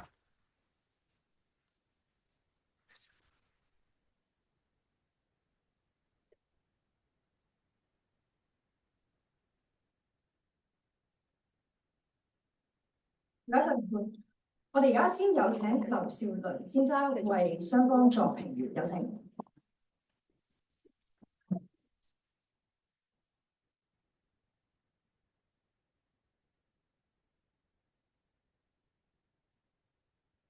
咁揸住咪 OK 咩？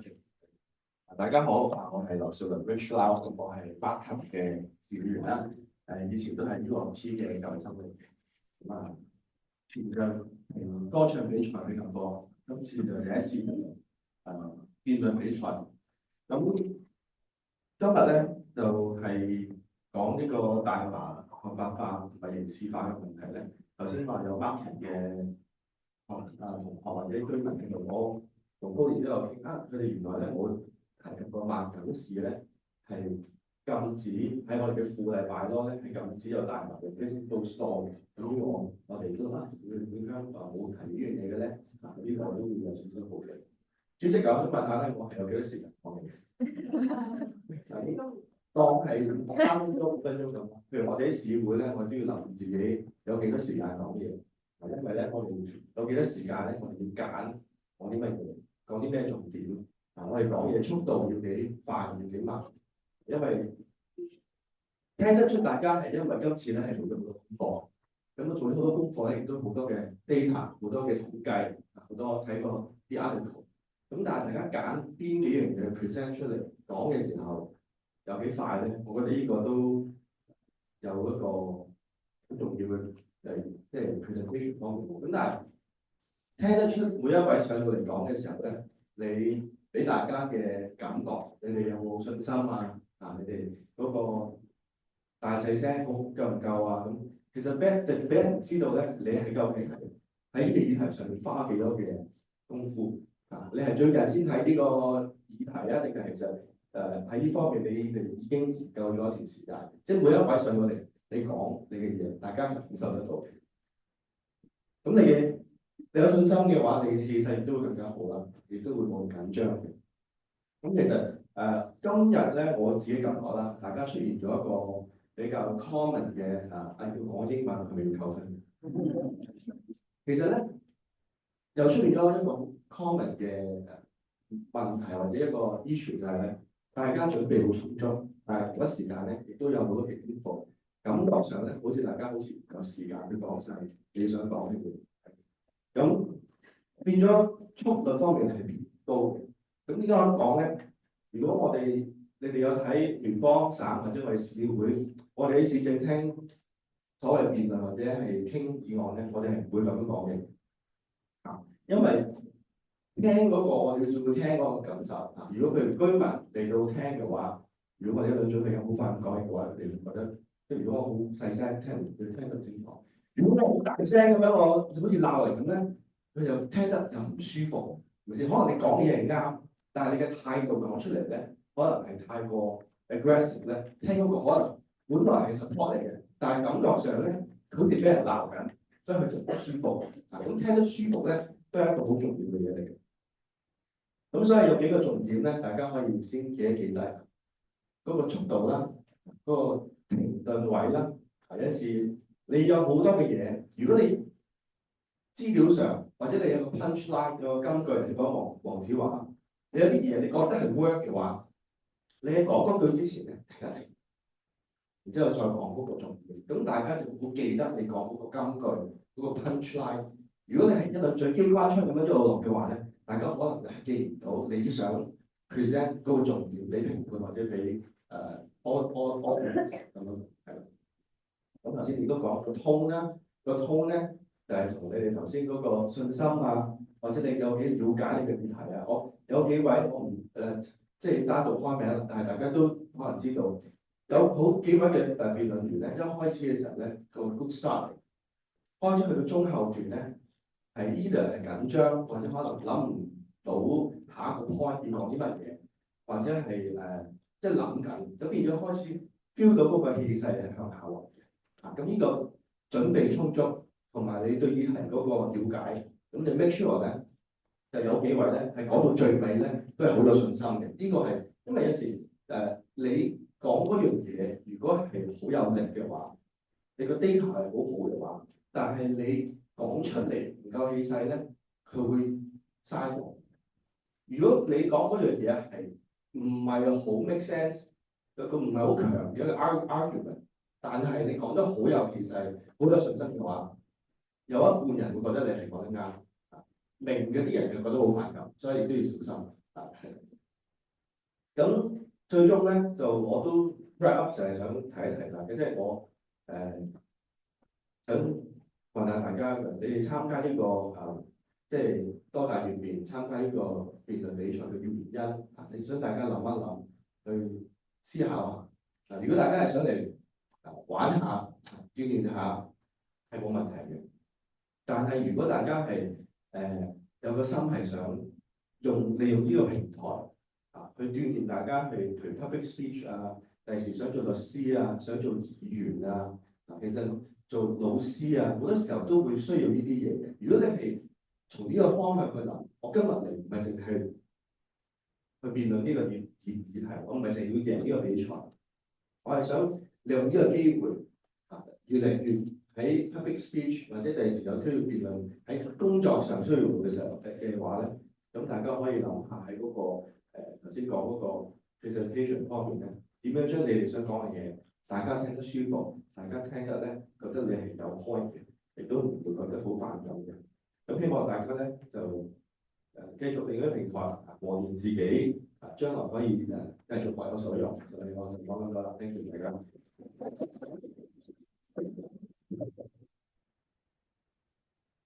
先生，香港政府大學前辯員袁熙先生在席。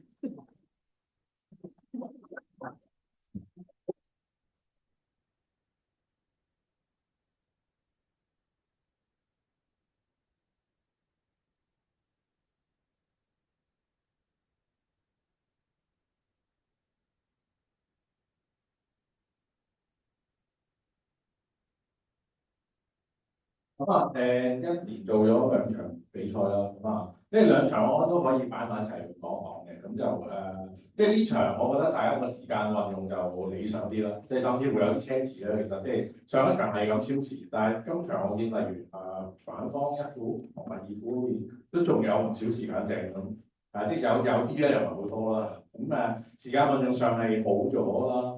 咁但係我覺得2場比賽嘅夾埋，即係有一樣嘢，我覺得重點嚟嘅，可能先講嗰樣嘢先。即係辯論比賽咧，其實都係啦。你去到有一個 point，你最怕係咩咧？我反駁咗，咁其實對方係答唔到嘅。咁然後咧，你哋就好似唔知道點樣再處理咁喎。我反駁咗佢㗎啦，嗱你聽到啦，佢答唔到喎。咁然後再下一個辯員咧出嚟，佢又再攞呢個 point 出嚟又講多次喎。嗱有同學你又答唔到我點啊？然後去到自由辯論咧，又再攞呢個問題出嚟，又再掉一次。然後去到結辯嘅時候咧，再掉一次。咁但係好啦，嗰個其實你要諗下就係你點樣完結咗呢場比賽，或者話到俾人知，喂我攞分啊，如果寫低佢答唔到啊。而呢個 point 係好緊要㗎，呢個 point 係影響緊成場比賽嘅勝負㗎。咁但係我覺得今日就即係第一場比賽我都有講過啦，第2場嘅係雙方其實都有啲 point 我覺得係咁樣。即係有啲嘥咗，你去到呢個位啦，係啦，咁佢係答唔到啊，咁然後你又再問，你問幾多次佢都答唔到㗎啦。即係你變咗個情況就會似係我再擺咗5個辯論員咧，即係5副、6副、7副、8副，你哋出嚟都係再掉嗰個數據，但係你點解知道係咁點啊？跟住對面又答唔到嘅，咁你可以打到永遠嘅，你變咗。但係你最重要係，我係希望透過反駁嚟攞分。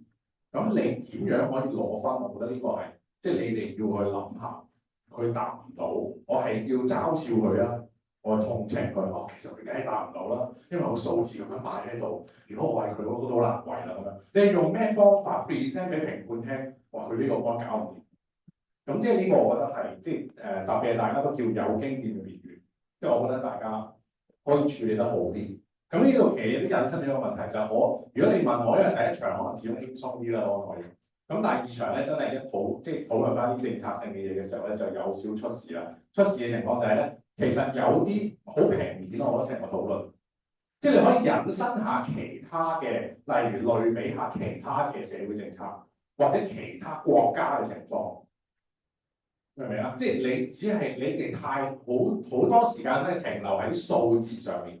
數字我知道嘅，即係當然啦，我哋講要基於事實。但係你哋要諗翻就係，其實我哋最唔中意聽嘅數字，即係譬如我評判都係人嚟嘅咧，其實因為以前喺香港做中學、做大學比賽嘅評判咧，其實好多時都係好多時啲辯論員都會話，唔係啊，我明明有講喎。咁嗱，首先你搞清一樣嘢，其實我唔識理你嘅，係咪？嗱，我由坐低開始，我已經慢抄㗎啦。咁冇乜可能就係你講咗，然後我特登嚟多你㗎嘛。咁所以你要諗嘅問題就係，我準備咗好多好豐富嘅內容。一啲數據，一啲嘅法律嘅字眼啊咁樣，咁但係我點樣去 present？我喺邊個位攞出嚟係評判係聽得最舒服，然後係肯定對我講嘢有印象咧。同埋就我點樣包裝呢個 point，我點樣延伸落去？我係用一個類比啦，我用一個我個人經歷啦，係嘛？即係例如啲毒品嘅嘢，你哋例如有啲 point，我覺得可以用個人經歷或者點樣包裝。例如你哋講到揸車係嘛？唔係 sorry 呢件。揸車，原來其實因為食咗大麻之後咧，引起嗰個意外車禍機率係多咗嘅。咁呢個 point 你除咗就咁平啲講出嚟之外，其實係咪可以花多啲包裝令我哋深刻印象啲？調翻轉，我想唔記得都唔得，陣間揸車翻屋企個程我都去到十字路口我都會小心啲嘅。咁就係你成功。OK，咁即係呢啲就係你點樣運用你揾咗翻嚟嘅資料，冇嘥咗佢。我覺得呢樣嘢。係啦，咁另外有陣時有啲 point 就係可能你有道理嘅，但係你聽落好唔好聽，我覺得都有問題啦。例如反方你好着重一樣嘢就係個產業鏈。我明嘅係啱嘅，其實但係即係亦都係頭先即係2位都係前2位評判都係對政策嘅相當之資深，咁佢哋都有講到啦，即係好多政策上面嘅。但係你問我就係好簡單嘅啫，你諗下我哋討論緊一個社會安全同埋健康嘅問題嘅時候。咁但係你可能你二副或者去到自由辯論，你用咗唔少時間去講個產業鏈，幾多人會失業啊？我哋賺咁多錢啊！即係呢個我明係一個事實，但係就有問題係點包裝？你最簡單係咪可以擺翻去？嗱，呢啲錢咧，其實我哋本身就係可以擺翻我哋公共安全同埋有方同學你由頭到尾講嘅教育都要錢㗎嘛？錢從何來啊？即係你咁樣講咧，件事就會好聽啲啦。即係呢個就係點樣去將你個 on present 而令到人哋覺得哦啱喎，而唔係佢只係個冷冰冰嘅數字。即係我覺得呢樣嘢係啦。咁最後另外仲有兩樣嘢啦，就係正方其實我覺得有啲位咧係你預咗對方會咁話㗎，即係佢一定係上綱上線就係喂係咪所有有害嘢我哋都要禁？咁但係我呢個我見唔到你哋有非常之充足嘅準備。咁同埋即係頭先大家都有提到一樣嘢，就係我哋個辯題個背景係其實呢一度係已經合法咗，我哋而家有少少係類似走翻轉頭，但係你哋好似一開頭唔係好着墨對呢樣嘢，你好似純粹係一個例如香港從來都唔俾食嘅，咁點解唔俾食咧？咪講咁，因為你要知道我哋個政策翻轉頭，同埋本身唔俾變成俾係兩樣嘢嚟。咁我覺得一開頭唔係太捉到呢樣嘢咧，就對你哋會有少少嘅不利啦，因為你哋正方嚟㗎嘛，即係理論上你梳理嗰個問題，我哋會俾人覺得我重新兩個字好似睇唔到咁樣。咁即係呢啲嘢要小心。咁另外我覺得最後引申一樣嘢就係我覺得幾有趣嘅，即係呢條議題，我覺得有討論到，但係不是太過癮嘅。唔係好到用嘅咁講，就係其實乜嘢叫有害咧？因為一開頭咧，其實你正方掉出嚟嘅就係其實聯合國已經話大賣點啦。但係隨住討論我覺得有一樣嘢可以諗下嘅就係，所謂有害嘅係你同個劑量有關，而你哋其實可以針對呢樣嘢着墨多啲。講緊有害係我原來而家喺嗰個可以控制嘅劑量係安全嘅，而如果冇咗呢一條法例，個世界就會變成點啦？又或者調翻轉就係，其實你就算我知嗰個係合理都好啦，但係市面上冇人聽緊嗰個劑量，因為嗰個劑量聽完可能係夠開心點我唔知啦，即咁樣嘅情況。咁我覺得係喺呢度可以着墨多啲，就唔係純粹講原來個話有害喎，跟住你話唔係咯，咩都有害啦咁你就會變咗係好流於，即係你引申唔到落去個討論嗰度，咁有少少可惜，覺得呢啲係咯，主要係咁，多謝大家。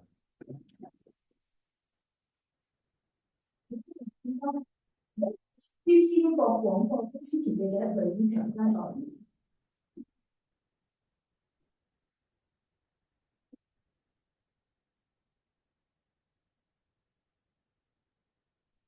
好啊，我叫做 Holy 雷展晴，咁我係BBC 嘅前記者，亦都同一時間係 CapTV 嘅始創成員啦。可能有啲年紀比較，你咧而家應該要做啲乜嘢？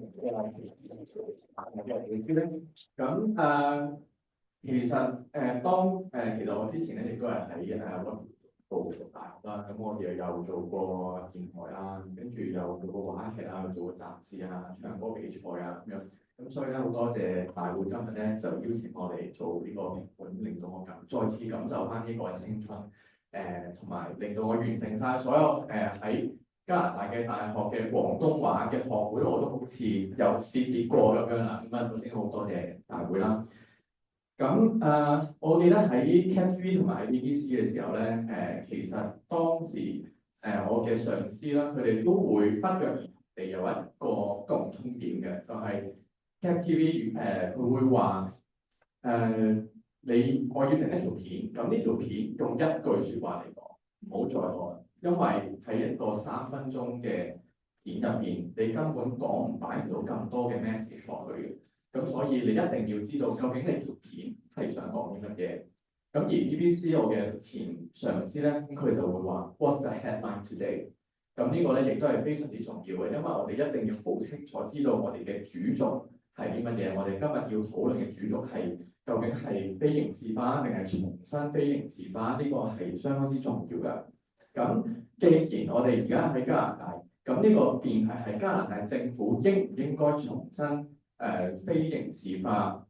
咁同正如頭先幾位嘅評判嘅評語都差唔多，就係我聽到嘅討論就好似係大麻好定大麻唔好咁樣，即係好留喺呢一個嘅表面嗰度。咁但係既然而家已經合法咗7年啦，其實可能會有即係加拿大一個咁大嘅國家，其實佢係有唔同嘅省份、唔同嘅市都有數據可以俾你參考嘅，同埋佢哋嘅政策亦都會有些少嘅唔一樣嘅。咁例如我喺 BC 省讀 high school 嘅，我喺 BC 省讀 high school 嘅時候咧，放 recess 嘅時候，的而且確係有老師同埋同學咧喺放學即係喺小息嘅時候一齊食大麻嘅。咁但係咧，到我嚟到，即係我當初我以為呢樣嘢係好 common 啦，你唔好講㗎啦咁樣。咁當我嚟到安省嘅時候，發覺原來唔係喎。我同我啲同事分享嘅時候，佢話點會咁啊？老師點會同同學食啊咁樣？咁所以咧，即係成個國家有咁多個省份同埋咁多個 territory 咧，其實佢哋都會對呢個政策咧係會有些少嘅唔一樣，又或者好似萬錦市咁樣啦，其實係冇呢個嘅 cannabis 嘅 storefront 嘅。咁呢啲咧亦都係可以dig into 嘅嘢啦。咁再加上咧，同埋亦都有一個可以提大家嘅就係、即係呢個係我純粹我自己一路都好中意做嘅嘢嚟嘅，就係、無論我去見工又好，又或者係準備任何嘅public event 都好啦，我都會好中意知道究竟邊一個係見嗰個 interviewer，即係究竟邊個見我嘅咧？咁我可以去就住佢嘅身份啊，又或者係我會揾多啲究竟佢以前即係例如劉怡，我知道劉議員係其中一個裁判嘅，咁究竟佢自己本身對呢個議題有冇啲乜嘢嘅睇法咧？咁呢啲咧亦都係我將我自己個戰場唔好淨係喺正方反方，而係再將佢擴大去到評判嗰個層面嗰度嘅。咁另外咧，亦都因為我以前即係做過記者，又做網片咁樣啦。你知道網片係好多人都即係睇幾秒唔中意就飛㗎啦嘛。咁所以咧，其實3跛係好緊要嘅。我頭先聽到成場入邊咧有一個3跛咧，我係即係都有記得嘅，就係帶埋something along the line 帶埋刑事化，可能令加拿大失去經濟效益。但係一個錯誤嘅政策，令到加拿大失去咗一代年青人。咁呢一啲嘅3跛咧，其實係對於你可唔可以令到你嘅受眾去收到你嘅 message 係非常之緊要嘅。咁當然唔係話你所有嘢淨係用3跛，淨係 slogan 就得啦。但係如果你冇嘅話咧，其實係好蝕底嘅。咁另外有一樣嘢我好欣賞咧，就係正方嘅學校同學啦。你由一開始喺試咪嘅時候咧，就已經幫裁判去進入咗你嘅領域啊，進入咗你嘅思路嗰度。你話喺大學有一科係讀cannabis 嘅，咁而你都有讀嘅咁樣。咁同埋你又話你自己着嗰件衫係綠色啊、大紅綠啊，咁但係你支水係冇大紅啊咁樣。咁呢啲係好幫到台下觀眾同埋評判咧，去進入嗰個狀態，同你一齊去講嗰個，即係聽你去講嗰個 story 嘅。咁仲有咧就係雙方咧，其實都用咗好多嘅數據啦。咁不過我感覺就係我好似睇緊一份好認真嘅報紙咁樣啦。即係好似睇緊foreign policy 啊。咁樣，咁但係即係你都要知道我哋嘅裁判又或者係觀眾咧，唔係個個都係會習慣睇呢一種嘅文章嘅人嚟嘅。咁所以咧其實 storytelling 真係好緊要，點樣可以一開始用咗半分鐘嘅時間，就令到大家可以同你進入一個狀態，跟住用中間嘅2分鐘去講你想講嘅嘢，你嘅論點，而到最後去到結尾嘅時候，一個 punch 去令到大家都明白，同埋好簡單概括知道你想講嘅嘢係啲乜嘢。咁而呢一樣嘢咧，正方嘅結辯咧，其實係有做到嘅。咁我留意咗，因為我上一場我都有睇啦。咁我發覺好似係咪呢個係U of T 嘅其中一個好中意用嘅殺手鐧咧，就係好中意將而家發生緊嘅 public affair 連落去你自己嘅辯題嗰度。我唔知道呢個係咪多達嘅傳統啦。咁但係呢一樣嘢咧係非常之有效嘅。上一場咧其實就用咗話Mark Carney 啱啱就話要宣布呢個嘅大選啦。咁而啱啱咧正方嘅結辯咧就用咗即係多倫多警方就 suggest 話將大家嘅車匙擺喺門口嗰度。咁呢一啲嘢咧都係令到你嘅觀眾可以更加容易同你嘅議題有一個連結性，令到佢哋聽講更加多嘅。咁仲有係啦，聲線嗰方面啦，咁因為你唔好忘記喺辯論嘅過程當中咧，其實有呢個亦都係一個 communication 嘅過程嚟嘅。咁溝通係非常之重要，唔係話你將嗰隻字講咗出嚟，對方就一定會聽得到嘅。咁所以點解我頭先會 suggest 咁多嘅，其實都係向呢個令到對方可以容易啲聽你講嘅方法嚟嘅。尤其是即係 Western Ontario 嘅同學啦，咁你哋係做電台嘅，即係學生電台，我以前都做過。咁我本身會好期望你哋會有一啲比較冇咁辯論學會成質嘅風格出到嚟嘅。咁但係我覺得你哋就有少少俾呢個辯論比賽框死咗自己嘅風格。我哋本身覺得你做電台最緊要係咩？就係可以係用最短嘅時間話到俾你嘅受眾聽你想講嘅嘢係乜嘢。咁同埋最後咧，就再講一次三輝嘅重要性啦，就係咁我可以講一個例子嘅就係我以前咧曾經做過一條片咧，係講香港嘅的士司機拒載嘅問題嘅。咁其實一個好大家都會好有情緒嘅嘢，話拒載點搞錯啊咁樣，成日都唔載我，短又嫌短，長又嫌長咁樣。咁但係作為一啲呢條片嘅 producer，我自己會點處理咧？我就加咗啲3輝落去。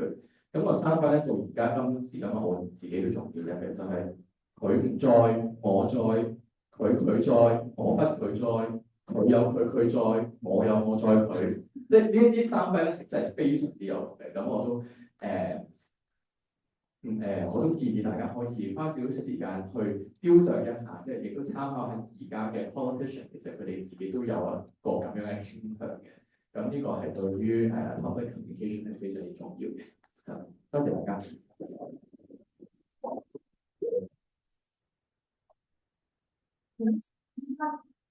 而家有前公司高風險客戶金融犯罪管理部員工經理暨高級分析師陳文欣小姐作言。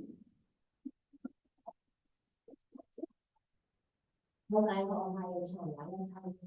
首先咧，好感謝大會今日邀請我嚟作為評判啦。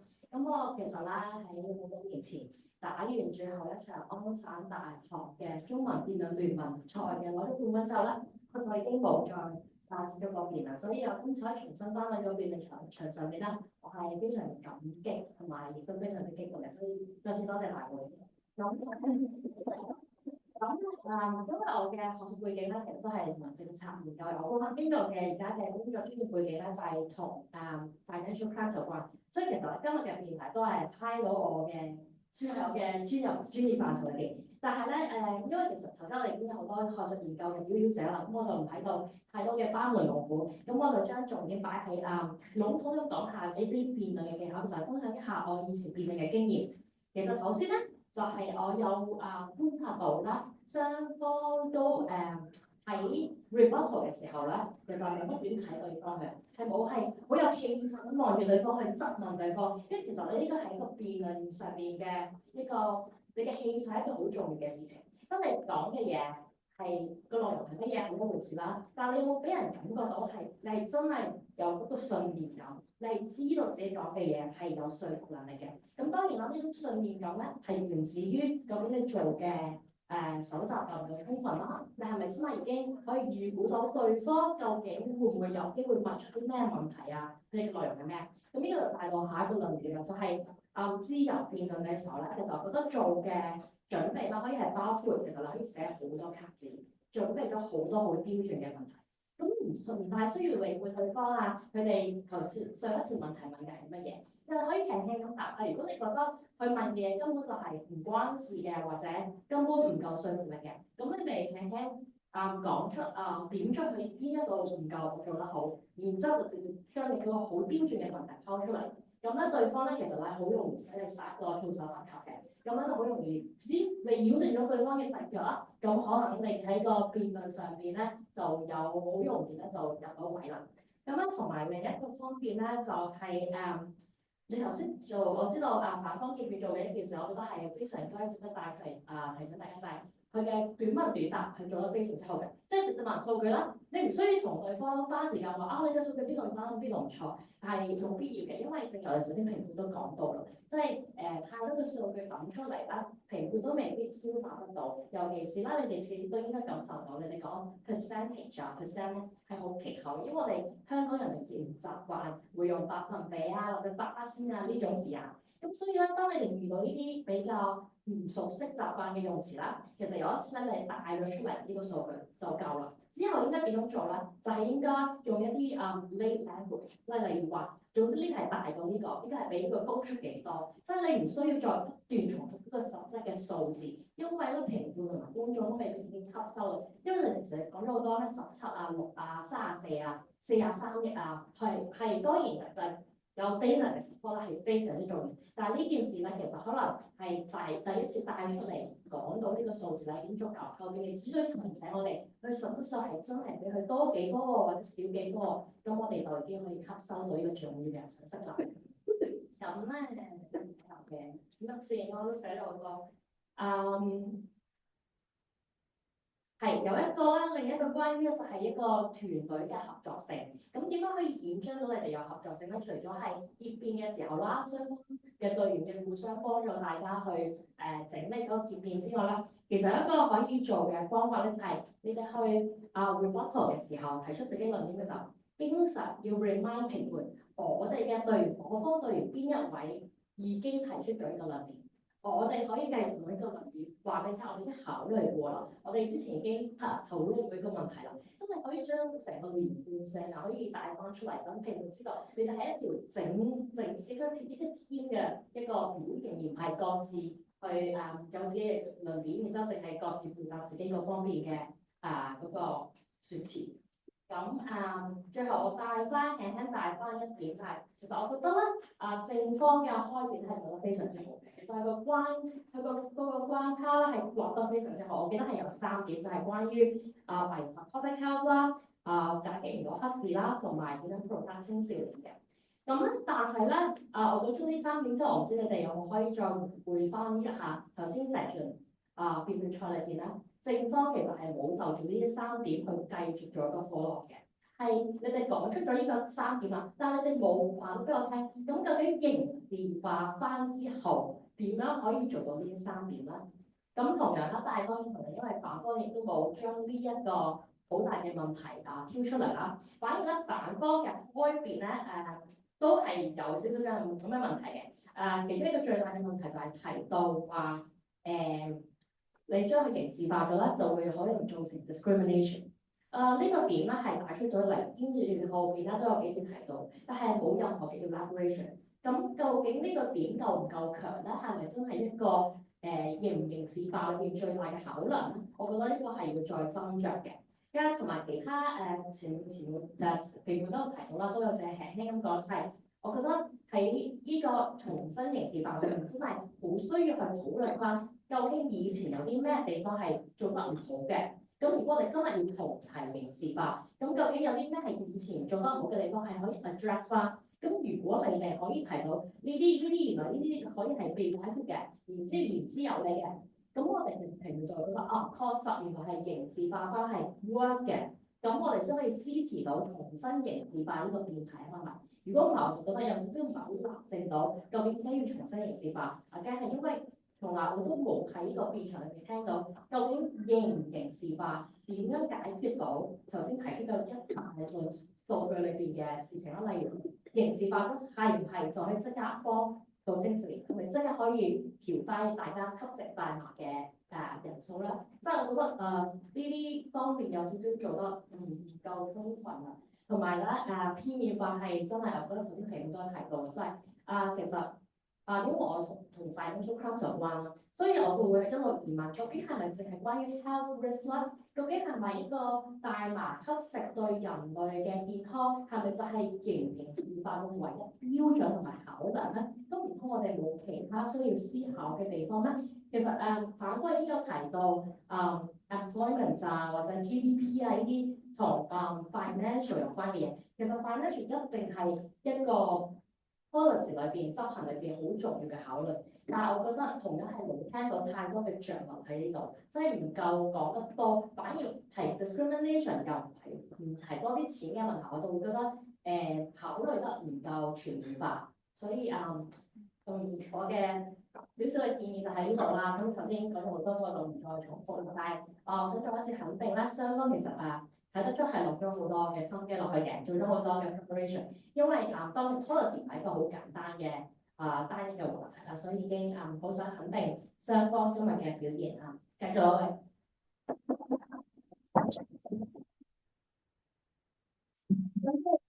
嘅保衛現在宣布賽果。首先宣布本場嘅最佳辯論員，本場嘅最佳辯論員為反方結辯黃浩峰。其次宣布賽果，呢個辯題為加拿大政府應重新將非藥用大麻刑事化。正方為多倫多大學與辯論社，反方為西安大略大學律韻中文系統。由陳唯欣評判投出嘅勝方據為反方。為更加評判投出勝出嘅隊伍為反方，